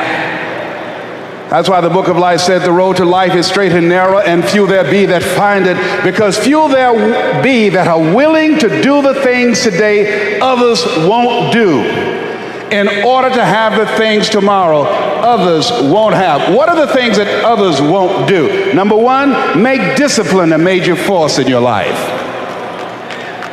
How many of you know if you'd have been more disciplined, you'd be further along to reach your goals right now? Socrates said the undisciplined life is an insane life. The road to life is straight and narrow because few there be that are willing to discipline themselves. Here's something else that most people won't do. Make it okay to fail.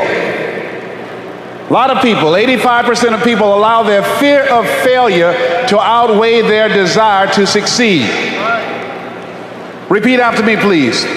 Anything that's worth doing is worth doing badly.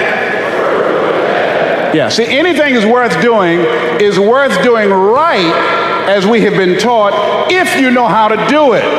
But if you don't know how to do it, it's worth doing badly until you get it right. I bet you, and I wasn't there, I bet you that when Bishop T.D. Jakes first stood up to preach, when he gave his trial sermon, he did not have the command, he did not have the mastery, he did not have the confidence, he did not have the depth, he did not have the capacity to translate and milk scripture like he did last night when he first started out. Now write this down. You don't have to be great to get started, but you have to get started to be great. The first time I stood up to speak, I stood up and my mind sat down. I looked at the audience and I panicked. I had to introduce a play at school. We're about to start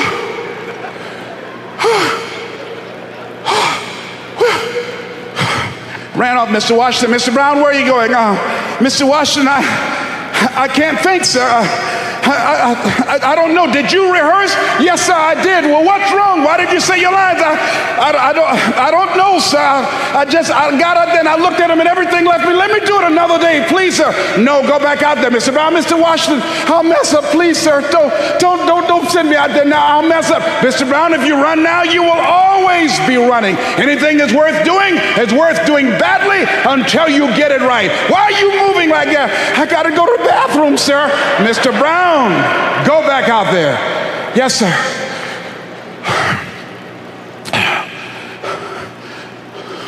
We're about to start a play called 12 Angry Men, directed by Mr. Leroy Washington. And I ran off. The next day, hey, Alfalfa!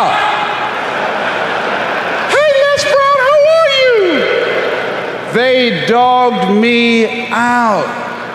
They talked about me so bad. The next time another event came up, Mr. Washington said, Mr. Brown, you're up. I said, no, Mr. Washington. Everybody says, no, not him. I said, they're right, Mr. Washington, not me. He said, Mr. Brown, you are up. Yes, sir. And I went out, and pretty soon, when people laughed at me, it didn't bother me. They would throw paper, and I could catch it without losing my concentration. And then one day, I came out, and a hush went across the audience, because it must have been something about me that indicated that I had come to myself. And Mr. Washington had been practicing with me to give a presentation. And I looked at the audience and I said, I choose not to be a common man. It's my right to be uncommon if I can.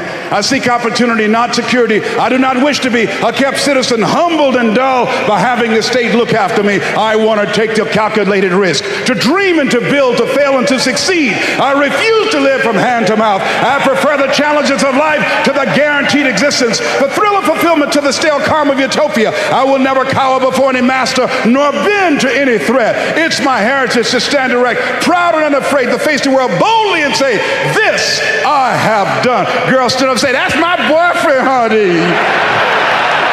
I like me some Les Brown, baby. But I didn't start off like that. You have something special. You have talents and abilities in you that you don't even know. So how do we begin to create wealth? Let me give you some ideas. Number one, write this down, knowledge. What knowledge that you have in this economy, part of what we need, that people are willing to pay you for that. Next is talent. What talent? Dion's talent is playing football. I didn't have that as a talent. My talent is talking. To me, my definition of success is doing what you love to do and find somebody to pay you to do it. So I find people to pay me to talk.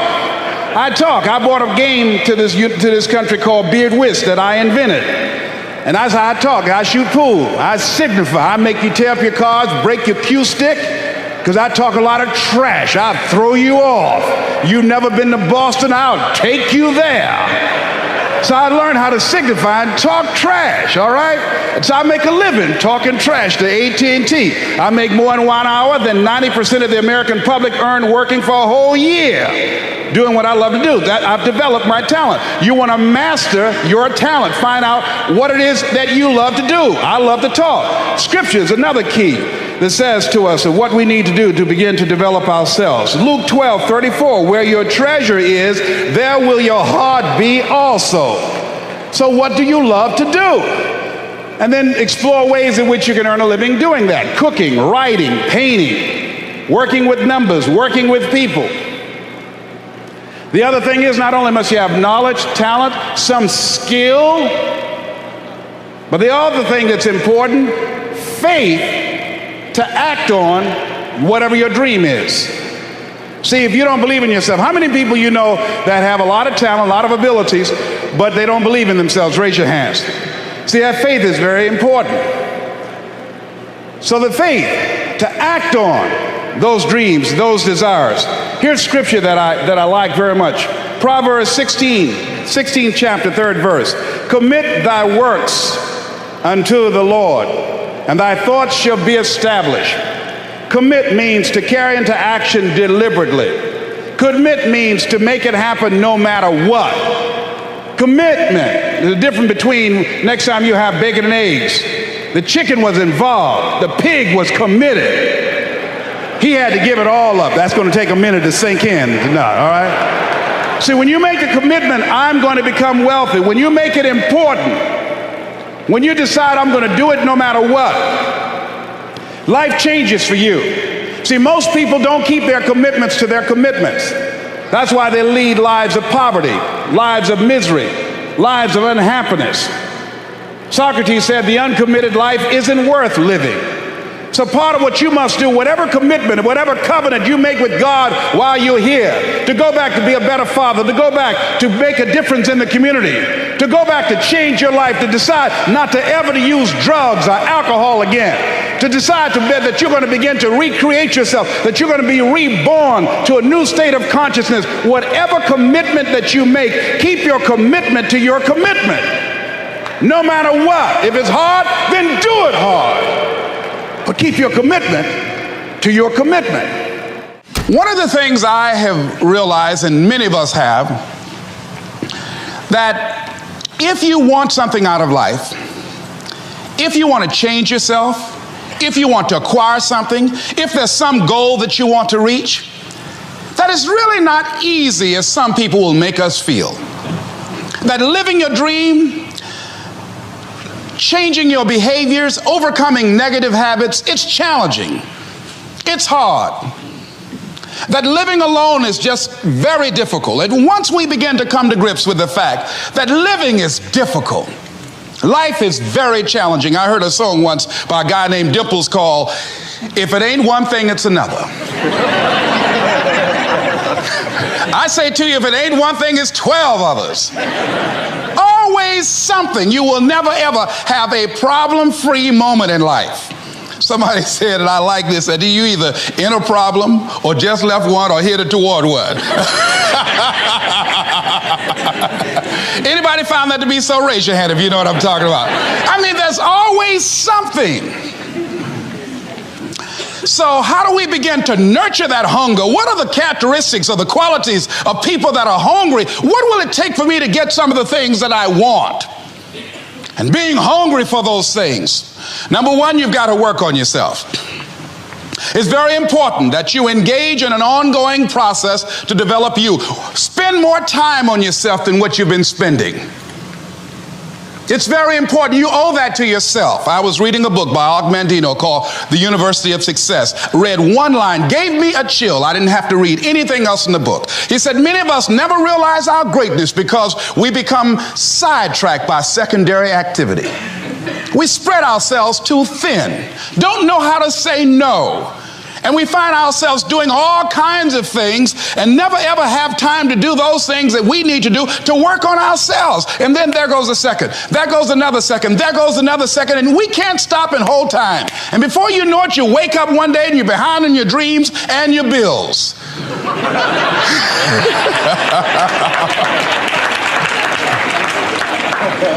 So decide that you're going to take some time to work on you, that you deserve that from yourself, that your life deserves some prime time because you are creating your own production. As Michael Todd would say, you are the star of your show. You are the director. You're writing the script. And you will determine whether your life is a smash office hit or flop. You determine that. Working on yourself, talking to yourself. That's so very important. Overcoming the negative conversation, that inner dialogue that's going on all the time, even when you don't want it to be there. You can't stop yourself right now from thinking. You can't do it. It's going on. And so learning how to empower yourself, part of doing that is standing up to yourself. You've got to stand up inside yourself sometimes and say, shut up. You've got to do this. I was going to give a presentation, and this voice inside of me saying, you can't do this. You don't have everything it takes. Shut up. I'm behind on my bills, and you're telling me what I can't do. I have got to do it. You'll get scared sometimes. Your mind will go blank on you. Some people you will allow to unnerve you, and you wonder, what's wrong with me? I'm not crazy. That's why you've got to learn to make a conscious, deliberate, determined effort to stand up inside yourself. Working on yourself, watching that inner dialogue, it will determine the quality of your life. I don't believe this. I know this. I've had a challenge of losing weight. I'm walking through the airport, this voice say, why don't you have some M&M peanuts? No!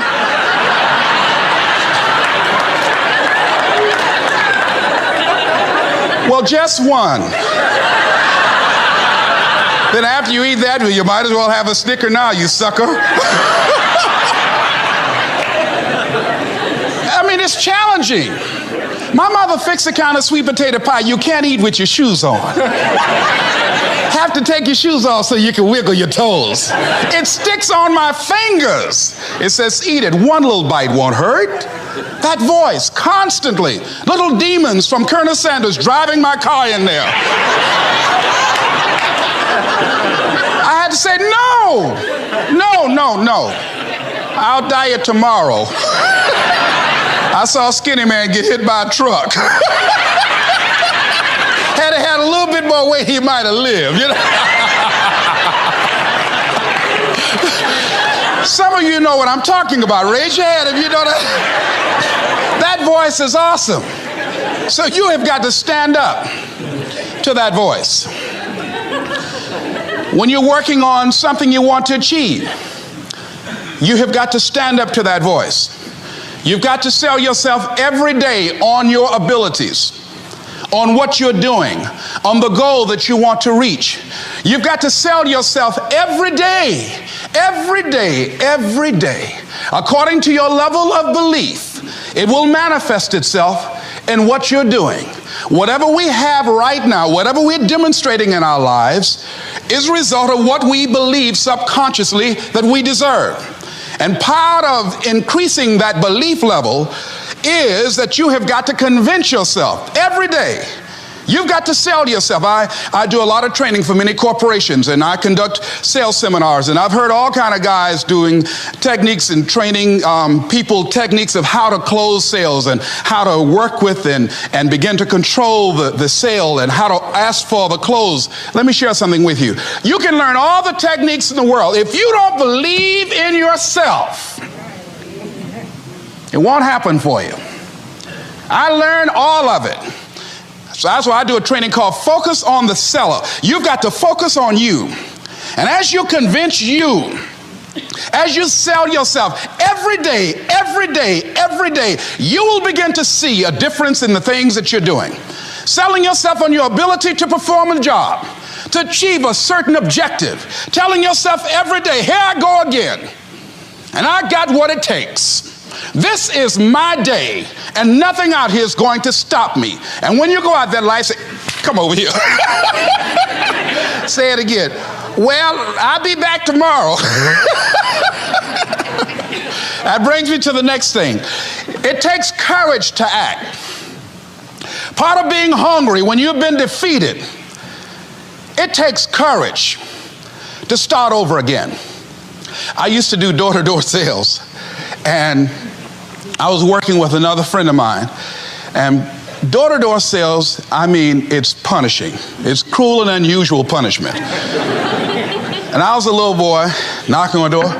Hello, would you like to buy a nice working television set? No money down? No! Bam! They slammed the door in your face. And the friend of mine that was working with me, they slammed the door in his face, and I looked back, and he was going to the car. He said, I can't do this. And he sat down in the car, and he said, you go ahead, I'll be here when you get back. Now, he had a mother and father to take care of him.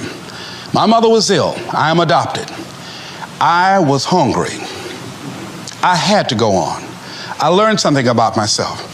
That when you step into your fears, somebody said, it was Winston Churchill, he said that courage is going from failure to failure without losing enthusiasm.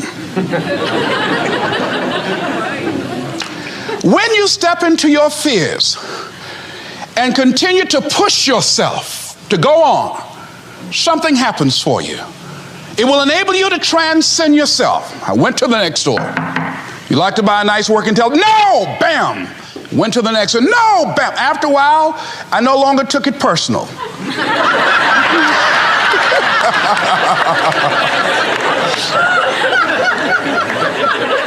And I began to play a game. I said, well, I know there's a yes out here somewhere, and I'm going to keep on until I find it. And I'm not going home until I do. And I continue to knock on doors.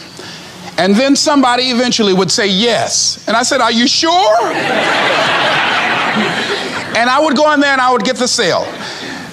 When you have something you want to do, if you don't develop the courage to do that which has been given you to do, and you spend a lot of time going around trying to convince other people or trying to get their approval, what will happen is that you will lose your nerve.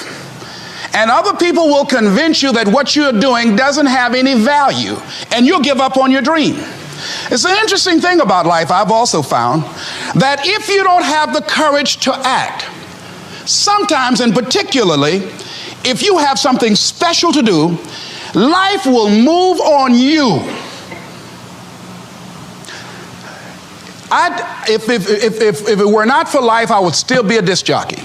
I didn't just leave voluntarily to go to the state legislature. I was fired.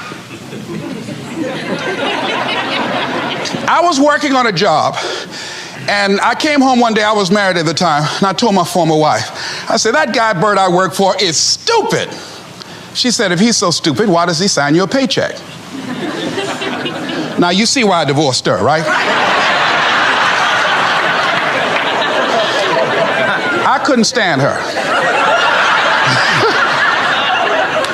That night, I could not sleep well. Here was a guy that was controlling my life. I was going through all kinds of changes because this man controlled my paycheck. And it was Carlyle who said, truth crushed to earth shall rise again. Winston Churchill said, the truth is incontrovertible. Malice may attack it, ignorance may deride it, but at the end there it is. And we know scripture that says, ye shall know the truth, and the truth shall set you free.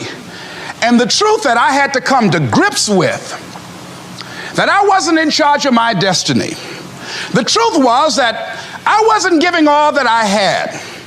The truth was that there are some things that I wanted to do, but I didn't have the courage to act on those things. And the truth was that Bert Childs was a blessing to me. He made life so miserable for me, I had to start looking at my life differently. I started going to work earlier. I started being the last one to leave there. I started working harder than anybody else. The other guys could not. Why would you work so hard, Les? I said, I'm not working for them. I have been cheating, Bert, I thought. I've been cheating myself and my family. Wherever you are, whatever you're doing, do it with everything that you have. Develop the habit of giving more than what you're paid for. Develop the habit of setting standards that others will be measured by. Someone said, do not go where the path may lead, but go where there's no path and leave a trail. All right? It is easy to be negative today. It is easy to have low morale today. I was at a corporation and they're going through downsizing and going to lay off some 1,500 people over the next few weeks. It's very depressing there. And those people that stay there 9 times out of 10, they're just going to do just enough to keep from getting fired. Anybody can do that.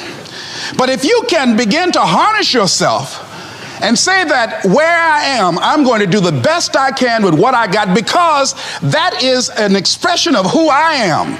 If you get into the habit of just being mediocre, it will become a part of your consciousness. If you get in the habit of giving less than what you have it within you to give, it will begin to reflect itself in your personality. It will begin to damage you psychologically. And you don't want to be a part of that kind of self-destructive behavior.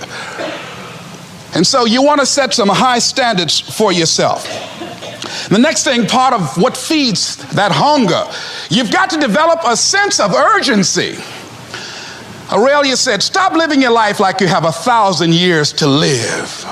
In life, you're either here today and you're gone today. If there's something that you want to do and you can't do it all at one time, do just a little bit of it. I like what Robert Schuller says. He said, by the yard it's hard, but inch by inch, anything is a cinch. Do just a little bit of it. A friend of mine, Bobby Kerr, used to be a roommate. Bobby wanted to go into the area of public relations. He loved working with the public. Young lady he wanted to marry named Clarice. Bobby was a great procrastinator. Pretty soon the job where Bobby worked, they transferred him to another location. He went out to celebrate with the people on that new job site. And Bobby suffered a massive heart attack and died. Bobby didn't drink and didn't smoke, was under 40, and he died. Ask your question, how much time do you have left? How much time do you have left? When you start thinking about that, we don't know. We don't know. Bobby took all the greatness and all of the talent and all of his abilities to his grave with him. One of the things he could have put in parentheses under his name, he didn't use all his stuff. And most of us do that. Most of us don't use the stuff that we have brought into the universe. And we want to make a conscious, deliberate, determined effort to start living life with a sense of urgency and using what we've got. Using ourselves up, sharing what we brought into the universe to share. Because if we don't, nobody else will. Stop wasting valuable time, knowing that if we begin to live our lives as if each day were our last, our lives will take on a whole new meaning. It take on a whole new expression, valuing each moment that we are blessed with. The next thing that begins to nurture that hunger, honor yourself as your word. Don't give your word out lightly. When you throw your word out there and you don't honor it, it makes a statement about you. If you decide to maintain a sense of integrity with yourself, that if I speak it, I'm going to live it. It's who I am. And I'm going to be very cautious in how I give my word to others, and most of all with the commitments that I make to myself, because I want my life to reflect my words and honoring who I am and what I express. Another challenging area in terms of nurturing and developing that hunger in yourself is learning the art of becoming single-minded. Learning how to concentrate. Learning how to focus in. And you'll be surprised at the things that you're able to do.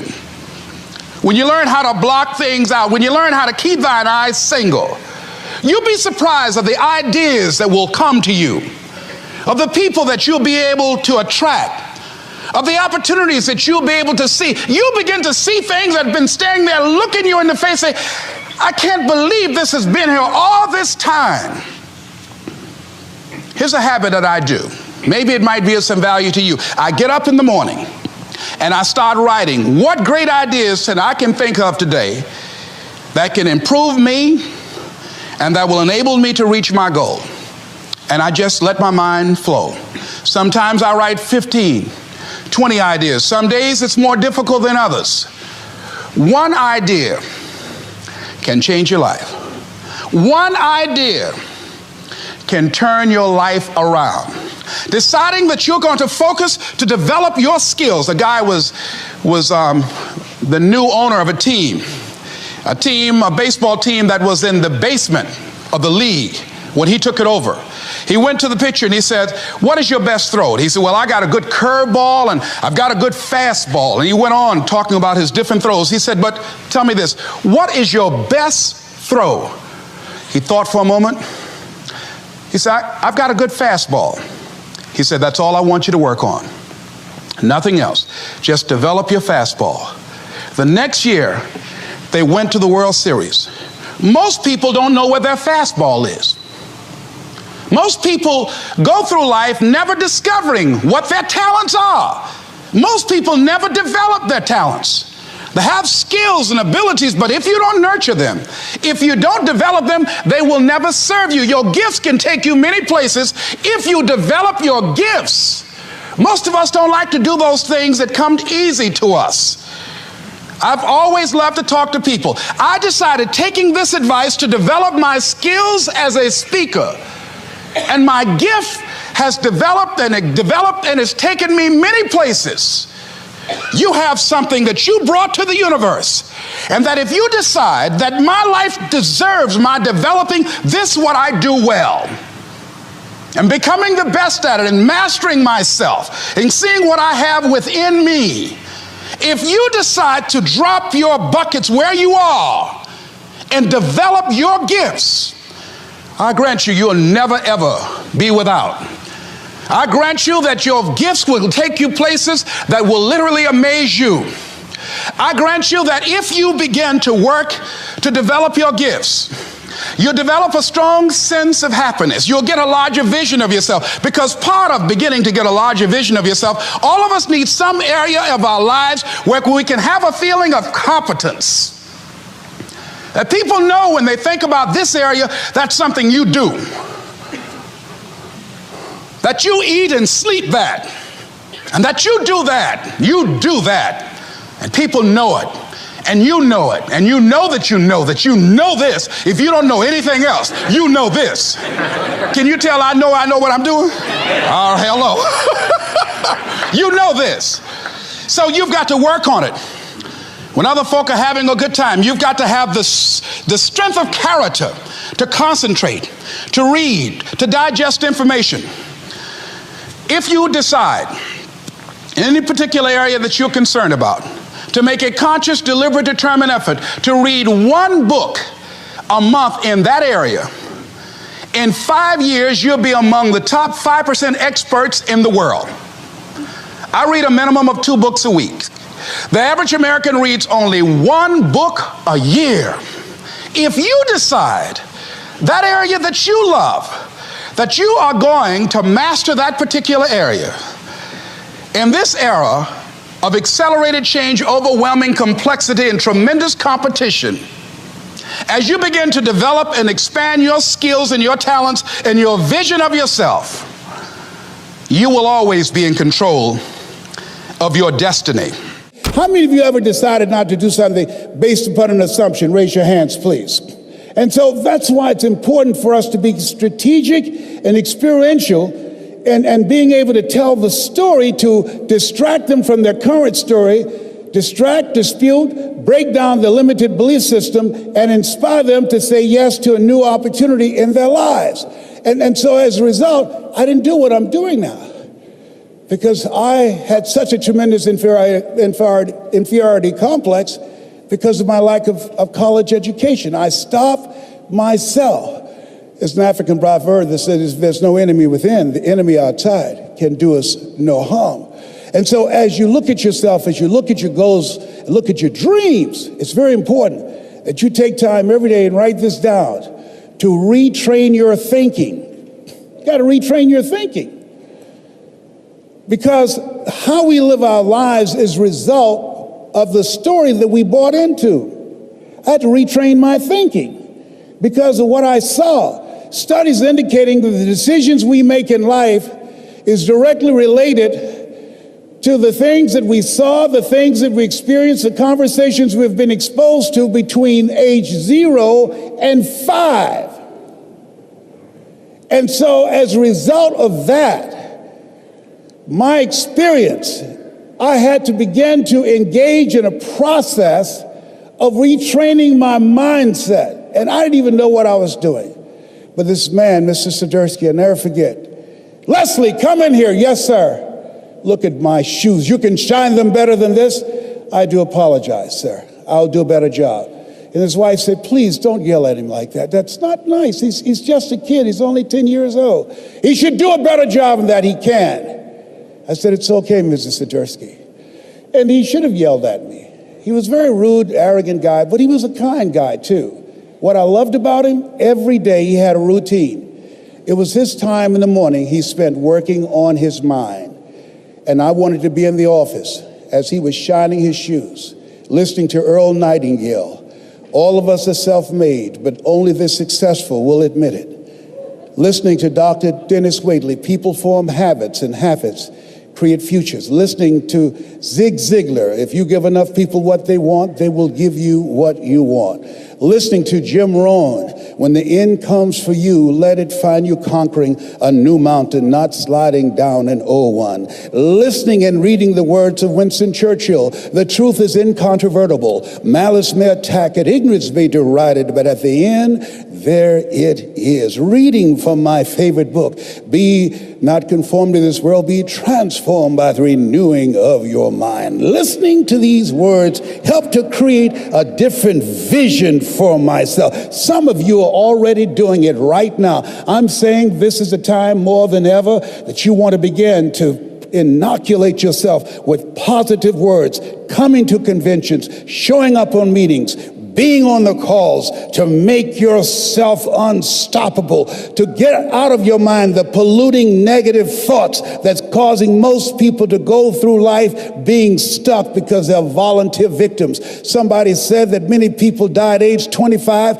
and don't get buried until they're 65 because they got so much garbage in their minds. You are here because you've got a clear vision of what you want and where you're going. Give yourselves a round of applause. Come on, bring your energy level up. Yes, yes. You want more. You want more. You're different. You're different than everybody else. Don't worry if they don't get it. Don't try and convince people to do this business. A person convinced against their will is of the same opinion still. You are not like everybody else. You can walk outside and find pigeons, but if you're looking for eagles, it's going to take you a minute. You are different. It's lonely at the top. How many of you know it's lonely at the top? Raise your hands. It's lonely at the top, but you eat better. That's what I'm talking about. You're different. One great entrepreneur said, I choose not to be a common man. It's my right to be uncommon if I can. I seek opportunity, not security. I do not wish to be a kept citizen, humbled and dulled by having the state look after me. I want to take the calculated risk, to dream and to build, to fail and to succeed. I refuse to live from hand to mouth. I prefer the challenges of life to the guaranteed existence, the thrill of fulfillment to the still calm of utopia. I will never cower before any master, nor bend to any threat. It's my heritage to stand erect, proud and unafraid, to face the world boldly and say, this I have done. You showed up because you're building a business that you can stand and say, I did this. I did this. This is my dream. Give yourselves a round of applause. Yes, yes, yes, yes.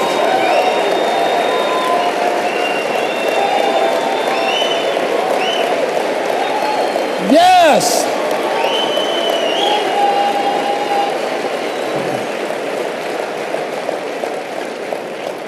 There's something in you that wouldn't allow you to stop. Dr. Howard Thurman, he said there's something in each and every one of you that waits and listens to the voice of the genuine in yourself. It will be perhaps the only guide you will ever have. And if you cannot hear it, all of your life, your days will be spent on the ends of strings that somebody else pulls. And I say to you, the reason you showed up, even though you couldn't afford to be here, the reason you drove hundreds of miles, flew around the world, there's something in you, in your heart of hearts, that said, I'm not going to let anybody pull my strings. It said, I'm going to control my own personal economy. It said, I've got a dream I want to achieve. I want my children to have a choice of the kind of education that they want. That said, I am the captain of my ship. That said, I'm going to control my destiny. And whatever it takes, I'm willing to do the work. Give yourselves a round of applause.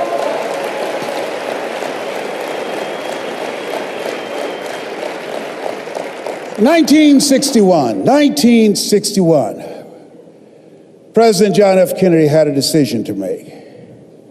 The decision was whether or not to call a news conference and tell the world the United States was going to go to the moon. And I submit to you that the decision to do that was very risky. And what governed his thinking is what governed your thinking when you decided, I'm going to do this. See, the technology did not exist. The answer of what will it take did not exist. No one had ever done it before. But he made a decision. He looked at Werner von Braun, the most brilliant scientist of that day, And he said, Warner, what will it take for us to go to the moon? And he spoke 5 words. And those 5 words, I think, is what governs most entrepreneurs. Those 5 words, I think, is what give people like you the courage to pursue their dreams. Those 5 words is what I think people who are pioneers, people who are breaking new ground, make decisions on. He said, what will it take for us to go to the moon? And the response was, the will to do it. As you look at yourself, as you look at your business, as we look into 2015 and beyond, what will it take for you to increase your business? The will to do it.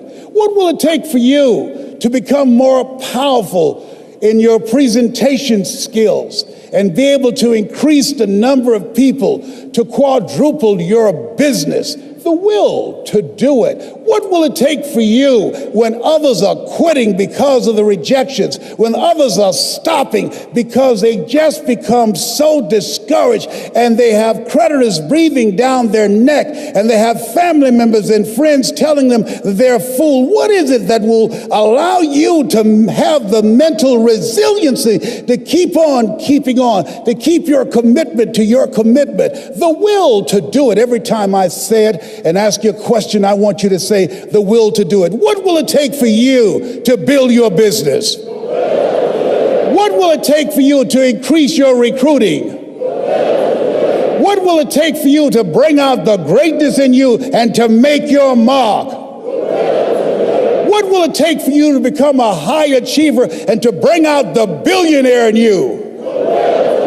Shake someone's hand on your right and left and say, I've got the will. I've got the will.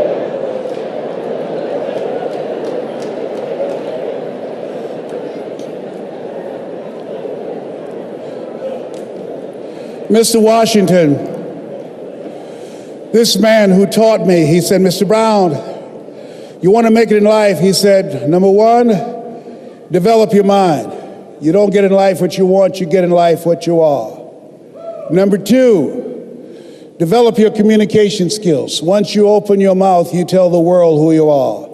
3, practice the principle of OQP, only quality people. Let us say together, only quality people.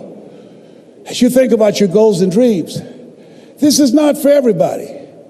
You want to build an organization with only quality people. Not people who need more, but people who want more. You want to surround yourself with people that are hungry. People that are hungry are willing to do the things today others won't do in order to have the things tomorrow others won't have. People that are hungry do what they know, not what they feel. See, I didn't do this for years because I knew it would be hard. And Mr. Washington said something to me. Mike Williams, my mentor, you want to go online and find his book, The Road to Your Best Stuff. He said something that grabbed me, and I want you to put this someplace where you can see it. See, you build this business through persistence. You got to affirm, I will persist until I succeed. You build it through patience. It takes time to grow orchids. It's faster to grow roses, but orchids, that takes time. You have to have persistence, you have to have patience and perseverance. It takes courage to come back again and again and again. Because in order to build the business, it's hard work. It's H-A-R-D and H-E-A-R-T. Are you with me there? Write this down. If you do what is easy, your life will be hard. But if you do what is hard, your life will be easy. If you do what is easy, point point out, oh, this is some pyramid scheme. Oh, I've been talking to people and nobody's interested. I talked to people and they said no. Oh, I've done that before. Come up with excuses. If you do what is easy, always looking for a way to give yourself a pass, to let yourself off the hook, to do what everybody else is doing, a job, the journey of the broke. If you do what is easy, your life will be hard. People working on jobs that they hate, The heart attack rate on Monday morning between 6 o'clock and 10 o'clock increases by 35%. People going to jobs that they hate. If you do what is easy, your life will be hard. Working 2 and 3 jobs for one paycheck and no job security. But there's something in you that says, you know, I'm making some good money, but you know what? I can't do this. I can't do this anymore. A friend of mine, she's here. I'm so honored to be in her presence, Kim Wee. She went to do a presentation, drove from Los Angeles to San Francisco, and 20 people in the room, and they said, yes, she's an electrifying speaker, great presenter. Yes. And when she left, the Dream Busters took the floor. And when the Dream Busters finished with those people who had goals and dreams of a new life, they sabotaged Kim. And they called her before she can get home and said, no, we're not going to do it. And at that moment, she could have quit. Write this down, your private voice. Every entrepreneur, you have 2 things going for you. You have an energy signature, and some of you will be working with, and you have a private voice. 8 to 9 decisions out of 10 that you make are governed by that private voice. When they called and said no, her private voice said, you're wasting your time. You don't need to do this. Your husband is a doctor. You don't need to do this. You're a mother. You need to spend more time with your child. Get this crazy idea out of your mind. But rather than do that, she started talking to herself. Rather than do that, she started listening to motivational messages that would build herself up from the inside. And as a result of her saying, yes, I can do this, as a result of ignoring the Dream Busters, now she's one of the top 10 producers in the world in multi-level marketing. Give her a round of applause. Kim Wee, stand up. Give her a round of applause. Yes. Yes. In the world. And that's why you are here. There's a voice in you that has said, I can do this. I know others have failed. I can do this. I know others have said that I can't do it. I've had setbacks in life. How many of you had some failures? Raise your hands, please. How many of you had some no's in your life? Raise your hands, please. Shake someone's hand on your right and left and say, make no your vitamin.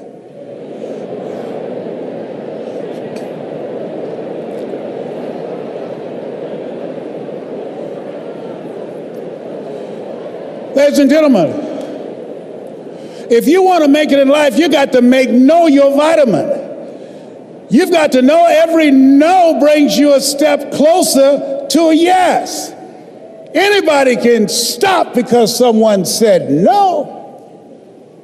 But there's something in you, in your heart of hearts, that's saying, I'm not a quitter. There's something in you that says, I've got the will to do it.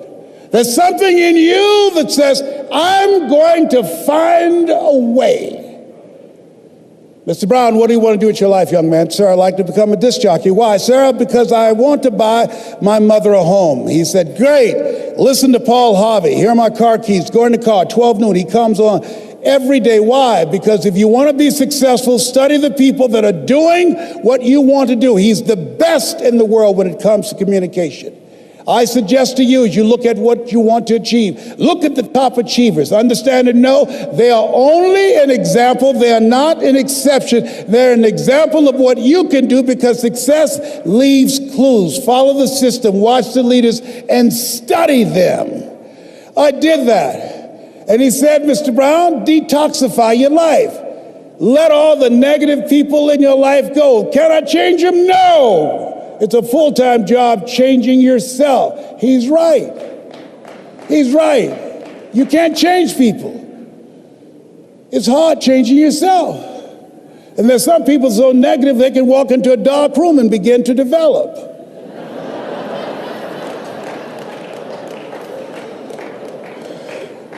He said, practice OQP, only quality people. He said, I want you to see yourself as a disc jockey. You want to be a disc jockey? Visualize yourself being on radio. You want to be a top performer? Visualize yourself building the business. Visualize yourself coming across the stage, accepting an award for your recognition of your hard work. See it in your mind's eye. He said, I'll give you all your eyes can see. And I had to see myself on stage as I'm presenting right now. I've been here many times before I showed up in my mind. All your goals are achieved twice. First, in the mind, then, and without. And then finally, he said, Mr. Brown, I said, yes, sir. You want to be a disc jockey? Yes, sir. He said, you got to be hungry. I said, why you keep saying that? He said, people that are hungry are relentless. People that are hungry, unstoppable. People that are hungry, no excuse is acceptable. I said, sir, I'm hungry to take care of my mother. All my life, people have always compared me to my brother because I'm not smart like him. It takes me longer to get things than most people. I have to hear it again and again. But once, I got it, sir. I got it. You're the only person that never called me stupid or dumb. You never called me DT, the dumb twin. You look at me like I'm somebody. I've never had a father. And I watch you, and I want to be able to talk like you. I get choked up sometimes because I can't get my thoughts out, sir. But I want to do what you do, and I want to make my mama proud. He said, you can do it, Mr. Brown. I've given you all you can get from me. Now it's on you. If you want to be a disc jockey, go out into the marketplace. I went to apply for a job on Miami Beach. Milton Butterball Smith was the program director. Hello, Mr. Butterball. How are you, sir? My name is Les Brown, sir. I'd like to be a disc jockey. Young man, you have any journalism in your background? No, sir, I don't. Having experience in broadcasting? No, sir. But let me audition for you, sir. Let me show you how good I am. All I want, sir, is a shot. Just let me audition. He said, no. How many of you have been rejected? Raise your hands, please. I was devastated with rejection. I said, Mr. Washington, they said no. He said, don't take it personally. Most people are so negative, they have to say no 7 times before they say yes. He said, you got to be hungry. Go back again. I went back again. Hello, Mr. Butterball. How are you, sir? Now, my name is Les Brown, sir. I'd like to be a disc jockey. He said, I know what your name is. Weren't you here yesterday? I said, yes, sir, I was. Didn't I tell you no yesterday? I said, yes, sir, you did. He said, then why are you back today? I said, well, sir, I didn't know whether or not somebody was laid off or somebody was fired, sir. He said, no one was laid off or fired. Now get on out of here. I came back the next day. Hello, Mr. Butterball. How are you, sir? My name is Les Brown, sir. I'd like to be a disc jockey. He said, I know what your name is. Weren't you here the last 2 days? I said, yes, sir. Didn't I tell you no the last 2 days? I said, yes, sir. He said, then why are you back today? I said, sir, I didn't know whether that someone got sick or someone died, sir. No one got sick or died. No one was laid off or fired. Now, don't you come back here again. I came back the next day, talking loud, looking happy, like I was singing for the first time. I said, hello, Mr. Butterball, how are you? He looked at me with rage. He says, go get me some coffee. I said, yes, sir.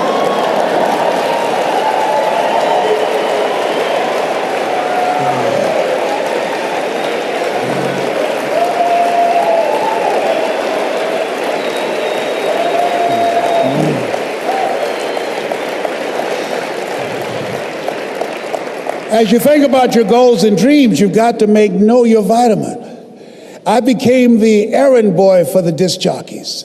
I'd go get their lunch and their dinner, and I'd stand in the control room watching them move their hands, knowing my time will come. Let us say together, I expect to live my dream. I began to serve them. My favorite book says, the greatest among you will be your servant. Learn how to be a good server. And so pretty soon, I was, write this down, building a relationship. People build relationships with people they know, like, and trust, and have proven themselves. And they said, look here, young boy, who cleaned my car today? I did, sir. How much do I owe you? Nothing, sir. You cleaned it inside and out. You waxed it, yes. I don't owe you anything? No, sir. I just wanted to help out. Write this down. Give before you ask. I was giving service. I was giving service first. He said, whoa. Yeah, Donna Ross and the Supremes are coming to town, the Four Tops and the Temptations. Here are my car keys. Pick them up and take them to the Fontainebleau Hotel on Miami Beach. I said, be my pleasure to serve you, sir. I would drive these entertainers all over Miami Beach in the disc jockeys' big long Cadillacs. I didn't have any driver's license, but I'll drive it like a handsome. Then one day, it was a Saturday afternoon, a disc jockey by the name of Rockin' Roger was drinking while he was on the air. He began to slur his words. He got so drunk he was about to fall off the chair. It was a Saturday afternoon, and I was the only one there, looking at him through the control room window, walking back and forth, young, ready, and hungry.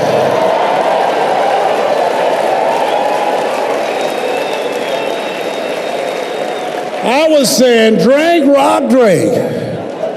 Drink, rock. I'd have gone and get him some more if he'd asked me to. Then pretty soon the phone rang. It was the general manager, and I answered the phone. I said, hello? He said, young boy, this is Mr. Klein. I said, I know. He said, Rock can't finish the show. I said, I know. He said, would you call one of the other DJs in? I said, yes, sir. I hung the phone up. I said, now he must think I'm crazy. I called my mama and my girlfriend, Cassandra. I said, y'all come out on the front porch and turn on the radio. I'm about to come on the air.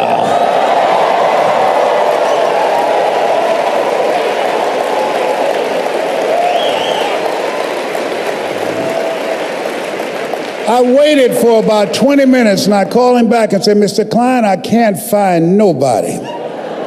He said, young boy, you know how to work the controls? I said, yes, sir. He said, go in there and segue the record. Don't you say nothing here. I said, yes, sir. I couldn't wait to get old Rock out of the way. I put on a fast record. I said, look out, this is me, LB Triple P, Les Brown, your platter playing papa. There were none before me, and there will be none after me. Therefore, that makes me the one and only. Young and single and love to mingle, certified, bona fide, indubitably qualified to bring you satisfaction and a whole lot of action. Look out, baby, I'm your love man. I was hungry. I was hungry. I was hungry. I was hungry. Shake someone's hand and say, you gotta be hungry. Shake someone's hand and say, you gotta be hungry. You gotta be hungry. So I'd like to leave this with you. I don't know what you want to do, but I believe that Zig was right. If you give enough people what they want, they will give you what you want. I believe Jim Rohn was right. When the end comes to you, let it find you conquering a new mountain, not sliding down an old one. I believe Earl Nightingale was right. All of us are self-made, but only the successful will admit it. I believe that Dr. Peel was right. Always strive to get on top in life because the bottom is overcrowded. I believe Mike Williams is right. If you do what is easy, your life will be hard. But if you do what is hard, your life will be easy. So I dedicate this to you, to the dreamer in you. Something my mother used to love to hear me say. Leslie, yes ma'am, mama. Say that thing for me, boy, that makes me feel good. I dedicate this to you, because it's one thing to be in the business, but there's something else when the business is in you.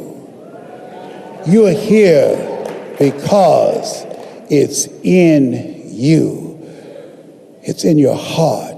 And it says simply this: if you want a thing bad enough to go out and fight for it, to work day and night for it, to give up your time, your peace, and your sleep for it, if all that you dream and scheme is about it, and life seems useless and worthless without it, and if you gladly sweat for it and fret for it and plan for it and lose all your terror of the opposition for it, and if you simply go after that thing that you want with all of your capacity, strength and sagacity, faith, hope, and confidence, and stern pertinacity, if neither cold poverty, famish or gulf, sickness or pain of body and brain can keep you away from the thing that you want, if dogged and grim you besiege and beset it, with the help of God, you'll get it. Dr. Howard Thurman, one of the mentors of Dr. Martin Luther King Jr. and Albert Schweitzer and Mahatma Gandhi, he was a very brilliant writer. He wrote some things that really grabbed me. He wrote, "Deep is the hunger, the voice of the genuine, the centering moment." During the time after receiving 238 radiation seed implants, I was reflecting on his words, and these words kept me up that night. He said, the ideal situation for a man or woman to die is to have family members praying with them as they cross over. He said, but imagine, if you will, being on your deathbed and standing around your bed, the ghost of the dreams, the ideas, the abilities, the talents given to you by life, and that you, for whatever reason, you never went after that dream. You never acted on those ideas. You never used those talents. You never used those gifts. And there they are standing around your bed looking at you with large angry eyes saying, we came to you and only you could have given us life. And now we must die with you forever. And the question is, if you died today, what dreams, what ideas, what talents, what books, what music, what leadership, what voice will die with you? Miles Monroe, great orator and speaker, said the wealthiest place on the planet, it's not in the Far East where there's oil in the ground. It's not in South Africa where there are diamond mines. He said the wealthiest place on the planet is the cemetery, because there you'll find greatness that we've never seen. There you find talent and genius and potential never actualized. Perhaps that's why Henry David Thoreau wrote the words, oh God, to reach the point of death, only to realize that you've never lived. Maybe that's why some unknown writer wrote the words, what if you live your whole life only to discover that it was wrong? That it was wrong. That you were chosen to do something else and you didn't do it. Repeat after me, please. Live full. Die empty. I want you to take some notes and some things, and I want you to think about your goals and dreams in the three categories that I mentioned: personal, professional, and your social contribution. How many of you are serious about your goals and dreams? Raise your hands, please. Thank you very much. How many of you don't want to take your dreams to your grave with you? Raise your hands, please. Very good. Shake someone's hand on your right and left. Look them in the eyes and say, get out of your head and step into your greatness. Do that right now, please. Say, get out of your head and step into your greatness. I want you to write this down. Let us say together, as you think about your goals and dreams, let us say together, it's possible. Together, please. Yes, write that down. See, ladies and gentlemen, as an entrepreneur, I've been an entrepreneur for 20 years. It's my 21st year. I could have been speaking and training for 34 years. But for 14 years, I was living in my head. For 14 years, I stopped myself. For 14 years, I used to go see Zig Ziglar, that I considered the #1 motivational speaker on the planet. Zig Ziglar and Tony Robbins, they're the best on the planet. Bob Proctor, they're the best on the planet. Jack Canfield, Mark Victor Hansen, T. Harv Eckert. I would go and see them, and then I would leave, and my conversation with myself was, my heart would say, I can do that. And then my mind would ask, how? How would you do that, Les Brown? See, when I was in the 5th grade, I was identified as EMR, labeled educable, mentally retarded, put back from the 5th grade to the 4th grade. I failed again when I was in the 8th grade. I have no college training. And a man changed my life, and I'll never forget his name, Mr. Leroy Washington. He's in his 80s now, and he's blind from glaucoma, but he gave me a different vision of myself. I was in his class waiting on another student. He came in and said, young man, go to the board and work this problem out for me. I said, oh, sir, I can't do that. I said, why not? I said, I'm not one of your students. He said, look at me. Yes, sir. Go to the board and work the problem out anyhow. I said, sir, I can't do that. He said, why? I said, sir, because I'm educable, mentally retarded, sir. I'm in special education. And the students started laughing. They said, that's Leslie. That's not Wesley. He's DT. Wesley is the smart twin. He said, what does DT stand for? I said, I'm the dumb twin, sir. And as the students laughed at me, he came from behind his desk, he looked at me and he said, don't you ever say that again. Someone's opinion of you does not have to become your reality.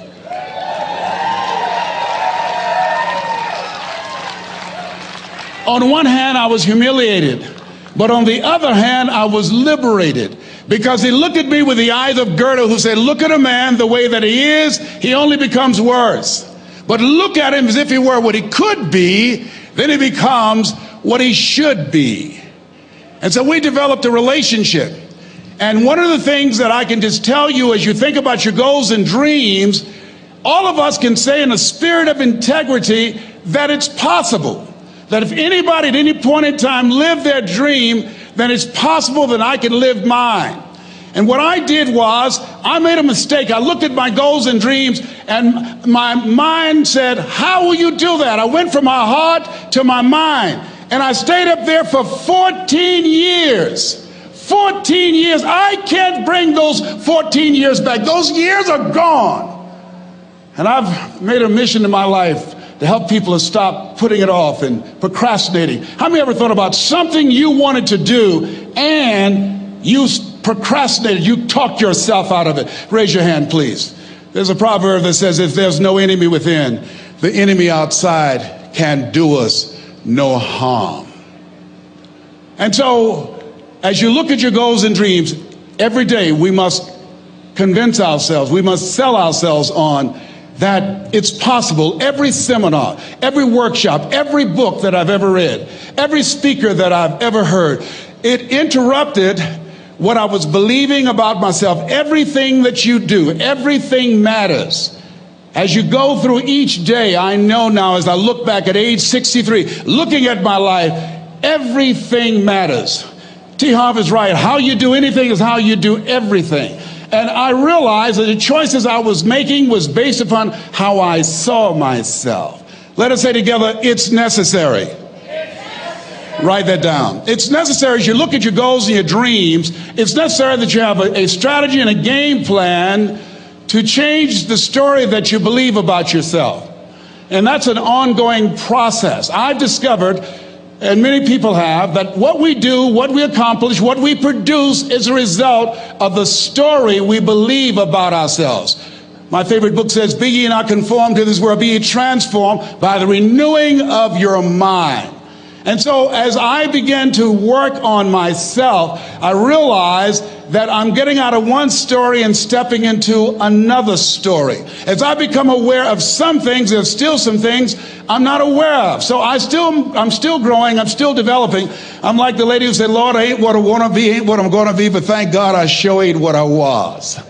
But I realized that you have to work on yourself on a regular basis, and write this down, for mental mindset. For mental mindset and stamina. Because things are going to happen to you. I believe that the reason that most people go to their graves with their talents and abilities and skills in them is because of the fact, number one, many are like me. They didn't know that they didn't know and thought they knew. I thought I knew myself, and I really didn't know myself as well as I thought. I've discovered that sometimes people can take you to a place within yourself that you can't go by yourself. The other reason is I was afraid. I never worked for a major corporation. I wanted to speak for corporations. I was afraid I would be exposed because I don't have a college education. I felt inferior because of the fact that I don't have a college education. I allowed that level of fear of failure to stop me. And because I never had any experience in it, I assumed that I could not do it. I was paralyzing myself by believing and assuming the limited part of myself as opposed to believing that I had something special. You have something special. There's something you want to do. Because you don't know how to do it doesn't mean that you can't learn. I like something that I heard. You don't have to be great to get started, but you have to get started to be great. Repeat after me, please. Leap and grow your wings on the way down. See, the people that will live their dreams, the 2% that will do that, these are, and write this down, become a risk taker. They're risk takers. They don't mind failing. They don't mind making mistakes. They're willing to take life on, take life in the collar. This, God said, if you're not willing to risk, you cannot grow. And if you cannot grow, you cannot become your best. And if you cannot become your best, you can't be happy. And if you can't be happy, then what else is there? I like what Helen Keller said. She said, life is short and unpredictable. Eat the dessert first. I don't care how good you are. I don't care how talented you are. I don't care how much you work on yourself. There are some times when things aren't going to go right. They just are not going to go right. There are times when anything that can happen will happen. Murphy's Law will be knocking at your door. Why? I don't know why. That's called life. And you have to deal with it.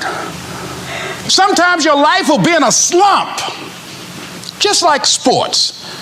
Some of the best shooters can't hit baskets different times in games. They get in a slump. Do they sit on the sideline and say, I just didn't hit a basket today? No, they continue to execute. I suggest to you that if you are facing a challenge, don't stop. Stay busy. Work your plan. Continue to do those things that you know that work for you after you have evaluated yourself in the situation. Continue to move. Stay busy, stay busy, stay busy. Repeat after me. Help somebody. And help yourself. Because what you give is what you get. Find somebody that you can help so you can forget about you for a moment. See, sometimes the best thing to do is to be. Sometimes you have to just back up and go within yourself. A bow and arrow, you can't take a bow and just push it out an arrow. You just can't push the arrow out. You have to pull it back and then release it. Sometimes you have to back up and go within and pray and meditate and recharge your batteries. Go away, clear your head, and then come back and look at it from a different vantage point. Don't operate while you are under the spell or the effect of what's going on. Next thing is that you've got to activate the thinker in you. Don't allow your emotions to control you. We are emotional, but you want to begin to discipline your emotion. If you don't discipline and contain your emotions, they will use you. Your mind goes on automatic, just like a guard. I loved reading the book called As a Man Thinketh by James Allen. He uses the analogy of the mind being like a garden. Weeds don't have to have any encouragement to grow.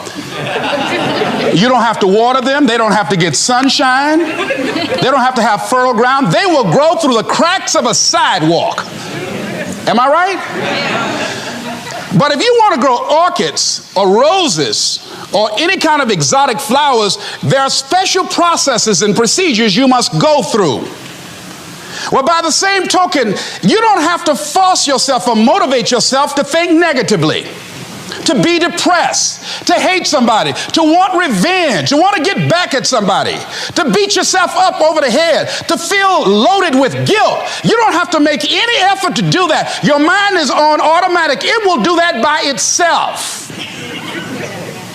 But if you want to begin to move into your own personal greatness, if you want to begin to really enjoy a happy, successful, healthy life, you've got to be willing to go against the tide. You've got to be willing to harness your will and say, in spite of this, I'm in control here. I'm not going to let this get me down. I'm not going to let this destroy me. I'm coming back. And I'll be stronger and better because of it. You have got to make a declaration that this is what you stand for. You're standing up for your dreams. You're standing up for peace of mind. You're standing up for health. You want it, and you're going to go all out to have it. It's not going to be easy. When you want to change, it's not easy. If it were in fact easy, everybody would do it. But if you're serious, you'll go all out. So yes, I'm going to turn this situation around. I'm not going to sit back and moan and cry over what happened and what went wrong and who did what. I'm going to do something about this situation. The next thing that is important is that expect things to get better for you, because they are. See, life is cyclic. You're not, whatever experience you're having right now, it has not come to stay. It has come to pass. Not to stay, just to pass. It's just going through. The biggest challenge is to know what's happening. This is a part of this thing we call life. This too shall pass. And maintaining perspective, putting it in perspective. I was doing a training at a college, and it was a 2-day training during orientation. And in the training that I provide, I'm a motivational speaker, but I conduct processes in personal dynamics, where people begin to go through changes that stimulate the right and left hemisphere of the brain, enable them to see themselves differently. I conducted this particular simulation with these young kids, 17 and 18 years of age, so that they would begin to see how they make decisions or how they would survive in this particular simulation process we gave them. We had them to do it individually and then collectively. Over 30% of them wrote down as their first option, in order to survive, they would commit suicide. First thing they wrote down. Suicide among young people has increased 300%. Over 5,000 will successfully take their lives this year. Why? Why did they do that? I said, I was so shocked. I said, what do you mean? Well, at least we would not suffer. And then they had the nerve to write down all of the other things they were going to do after they committed suicide. I said, listen, Kadumbo. No, when you come up with a permanent solution for a temporary problem, that's it. Game's over. That's it. You're not going to do anything. Anybody wrote suicide at the top, you can put your pencil down. See, a lot of us, because of our limited vision of ourselves, a lot of us who begin to focus on problems and enable them to overwhelm us, we begin to think that we have no options. We begin to believe that there's no way out. Repeat after me, there's always a way. Where there's a will, there's a way. Shake somebody's hand on your right and left and say, I'm unstoppable.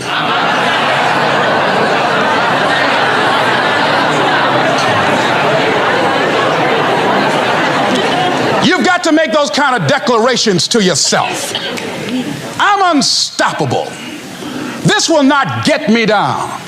And if I get knocked down, I'm going to be like Leo Pascal. You said you're going to have some low moments in life, but when you do, you will have high lows when you work on yourself.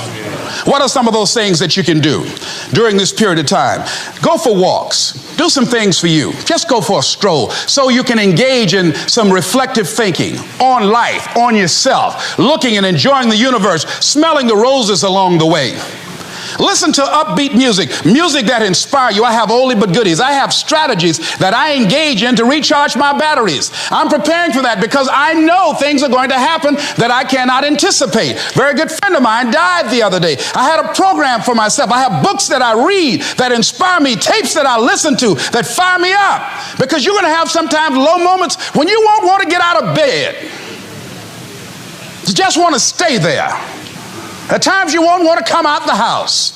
At times you'll be feeling bad and don't know why. What's wrong? I don't know. Just leave me alone. Why did that happen? I don't know. It's called life.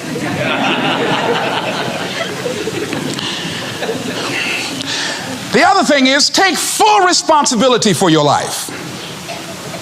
Accept where you are and the responsibility that you're going to take yourself where you want to go. Someone said we have two primary choices in life.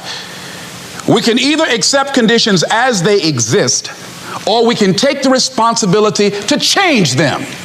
See, a lot of people want to exempt themselves from taking responsibility. All they want to do is talk about the problem. Every time you see them, they'll tell you their story over and over and over and over again. No. You want to take responsibility for your life. I got me here, I can get me out of this. And I'm getting out. I'm not going to be a volunteer victim. George Bernard Shaw said there are two kinds of people in life. You know, he said those that make things happen, those that watch things happen, and those that don't know what happened. And he said the people that get along in this life look around for the circumstances that they want, and if they can't find them, they make them. They create them. So part of beginning to get unstuck, you've got to decide that the behavior pattern that you have adopted doesn't work for you. You've got to change your strategies, and changing your strategy means reinventing your life. Recreating you, and you have the power to do that. You can decide that you're going to change, that you're not going to be a wimp. You can decide that you're going to stand up to life. You can decide that I'm going to live each day as if it were my last. You have the power to make that decision. You can decide I'm going to work on myself and develop myself. I'm going to empower me. And all of these things that are happening to me right now, they're just temporary inconveniences. They're not stronger than I am. I'm in charge here. Yeah, see, one of the things about life, you're going to get hurt. You're going to make some mistakes. You're going to fail your way to success. But you got to be willing to experiment. You got to be willing to push yourself. You got to be willing to challenge yourself by putting yourself in a perpetual state of discomfort. And so, but things happen in life. When you have goals and dreams, things happen. I had no idea. Midway of my third term, my mother became ill. She was diagnosed with breast cancer. And my brothers and sisters called me and said they're going to put her in a nursing home. And I said, no. They said, we thought you would say that. We've interviewed the best nursing homes in Dade County. I said no.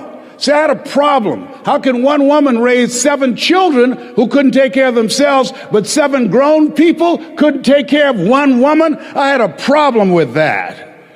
And I said, no.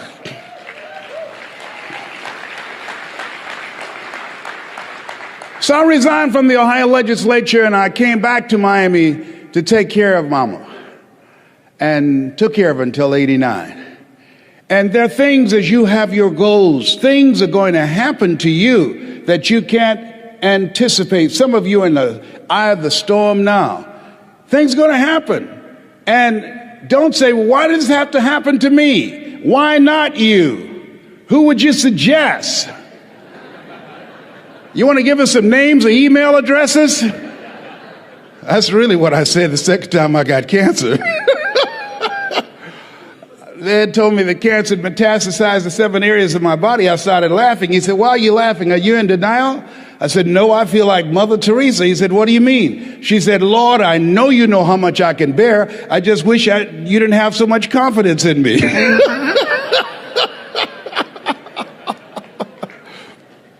There's times in your life when things are going to happen that you've got to begin to put your dream on hold. And you might have to reinvent yourself. How many have already gone through that? Raise your hands, please. It's called life. And don't tell everybody about it. 80% don't care and 20% glad as you. You have to suck it up and handle it. That's what it's called being in business, being an entrepreneur, being a risk taker, walking by faith and not by sight. Stuff happens to you. It's hard changing your life. It was hard when just over 3 years ago in the Penobscot building in Detroit, Michigan, where I was operating my business, and I fell on some hard times, and I was sleeping in my office. It was hard coming into the lobby, and the security said, excuse me, Mr. Brown, can we see you for a moment? And I said, yes, and I walked up to the counter, and he gave me an envelope. And he said, would you mind reading it here? And I opened the envelope, and the envelope was from management that said, this is an office tower. It's not a hotel. Please do not sleep in your office.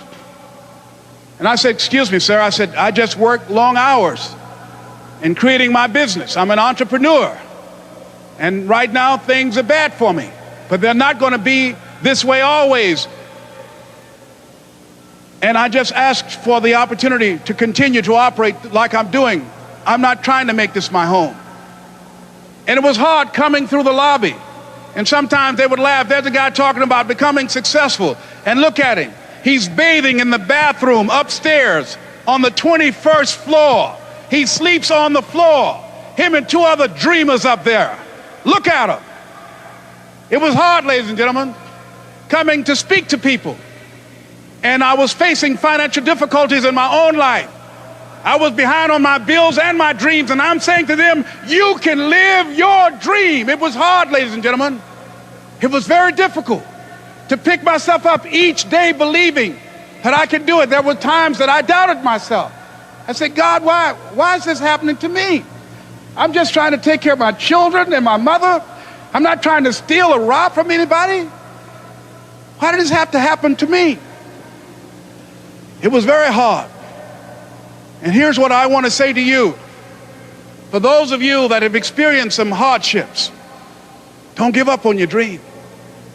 No one could have convinced me by holding on, by continuing to push forward, by continuing to run toward my dream, that one day I would have my own talk show. It's a long shot, ladies and gentlemen, from Liberty City, an abandoned building on a floor, never knowing my mother or father. It's a long shot. Being here with you today in this dome in Atlanta, it's a long shot. No college training, labeled educable, mentally retarded, but I kept running toward my dream.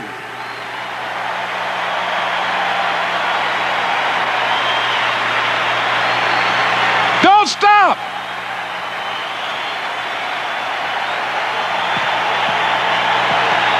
Don't stop.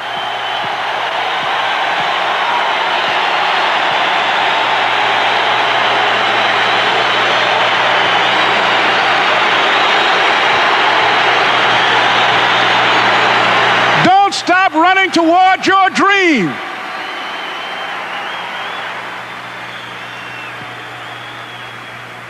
It's very important as you hold on to that dream. There are moments when you're going to doubt yourself. There are rough times are going to come, but they have not come to stay. They have come to pass. It's very important for you to know that. Don't say I'm having a bad day. Say I'm having a character building day.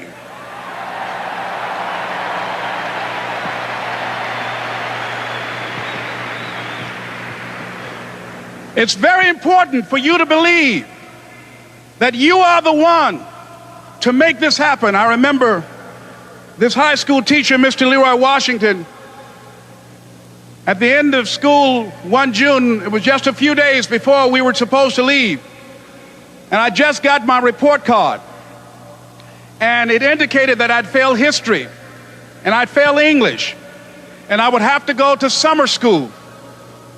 And I was feeling within myself that I was a failure, that I'm slower than most people in getting paperwork, and I was feeling down on myself and very negative. And Mr. Washington was giving a speech to the graduating seniors, and I was in 11th grade. And even though I wasn't supposed to be in there, I went in there because the speech he was giving, that speech was for me. And as he talked, my heart began to beat fast. Tears began to run down my eyes, and I was in the back just listening to him because he said, and he was a very dramatic man. I still talk to him to this day.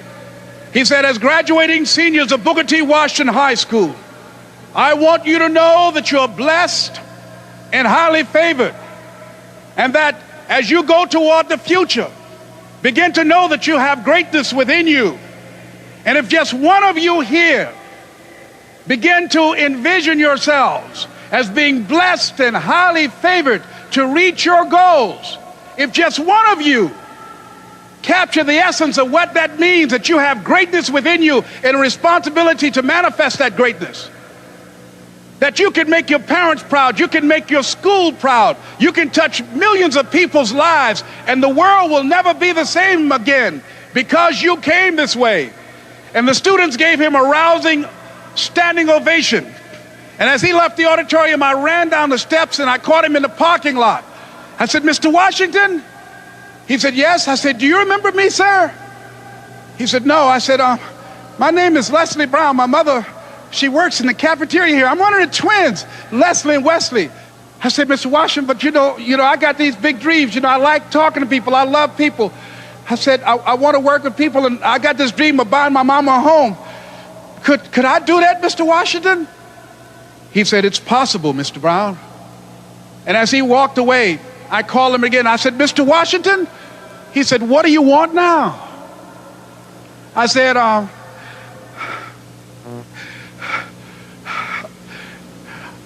the one, sir." I said, "I'm the one. You remember me, sir. I'm Miss Mamie Brown's boy. I'm the one. I'm the one."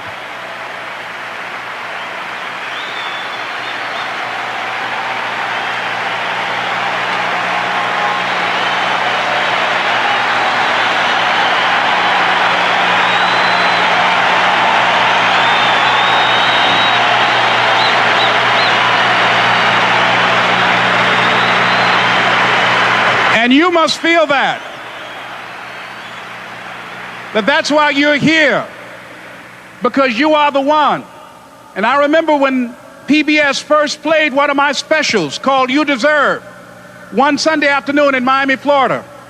I had some friends call him to tell him to tune in. And he watched the program. He called me in Detroit, and I answered the phone. I said, "Hello." He said, "May I speak to Les Brown, please?" I said, "Who's calling?" He said, "You know who this is." I said, "Oh, Mr. Washington, it's you." He said, "You were the one, weren't you?" I said, "Yes, sir." He said, "And you were so crazy." I said, "I know, but I'm rich now."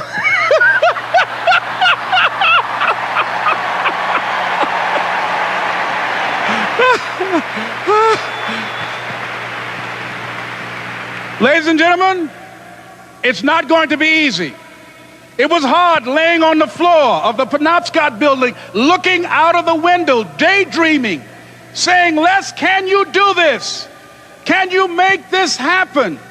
I used to listen to tapes day in and day out about "See You at the Top," my great friend Zig and Dennis Waitley and different other motivational speakers, and Dr. Norman Vincent Peale. And Dexter saying, "Don't let nobody steal your dream." I used to ask myself, can I do this? And something said within me, "You're the one. You're the one." And let me tell you something, ladies and gentlemen. While you're here, and before you go back home to your respective cities and communities, write down at least 5 reasons on why you deserve your dream, on why you won't give up, what's going to make you unstoppable, why you must be unreasonable, because logical, practical thinking says you can't do it today. But if you want to produce unreasonable results in your life, like living your dream and taking charge of your destiny, you've got to be an unreasonable person. You've got to be an uncommon person. So write down the reasons of why you're here. My first major goal was to buy my mother a home. And let me tell you something, ladies and gentlemen. What will reasons do, Les? Nietzsche said, if you know the why for doing, you can endure almost anyhow. What do you mean by that? If you know why you're doing something, when the hard times come, and they're going to come, when the disappointments and the rejections come, and they're going to come by the truckloads, your reasons will be your rod and staff to comfort you, to pick you up. Once again, I got a saying on one of my tapes: if life knocks you down, try and land on your back, because if you can look up, you can get up. Let your reasons get you back up.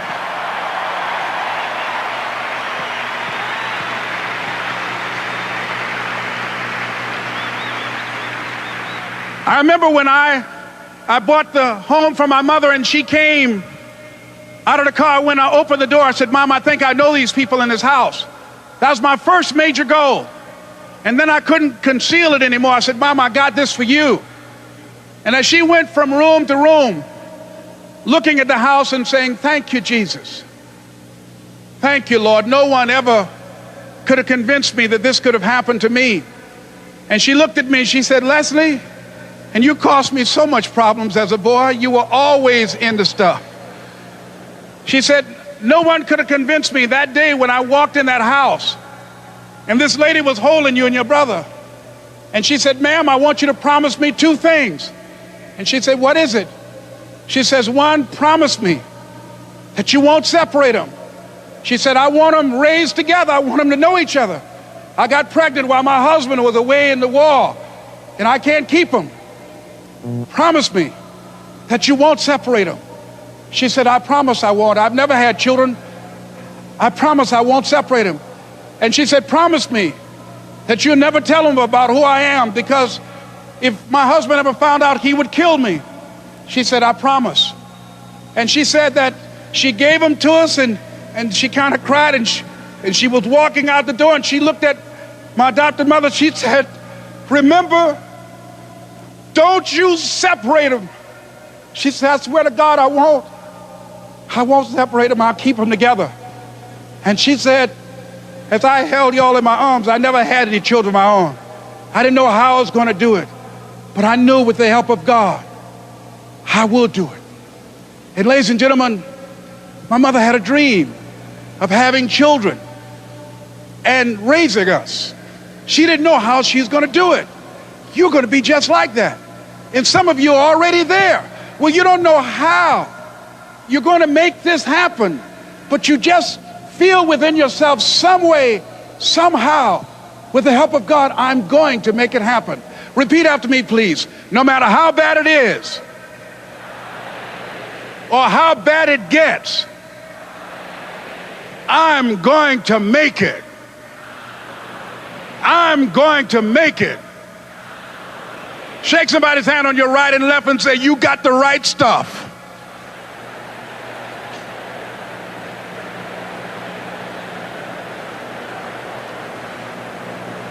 So yes, it's possible for you to live your dream.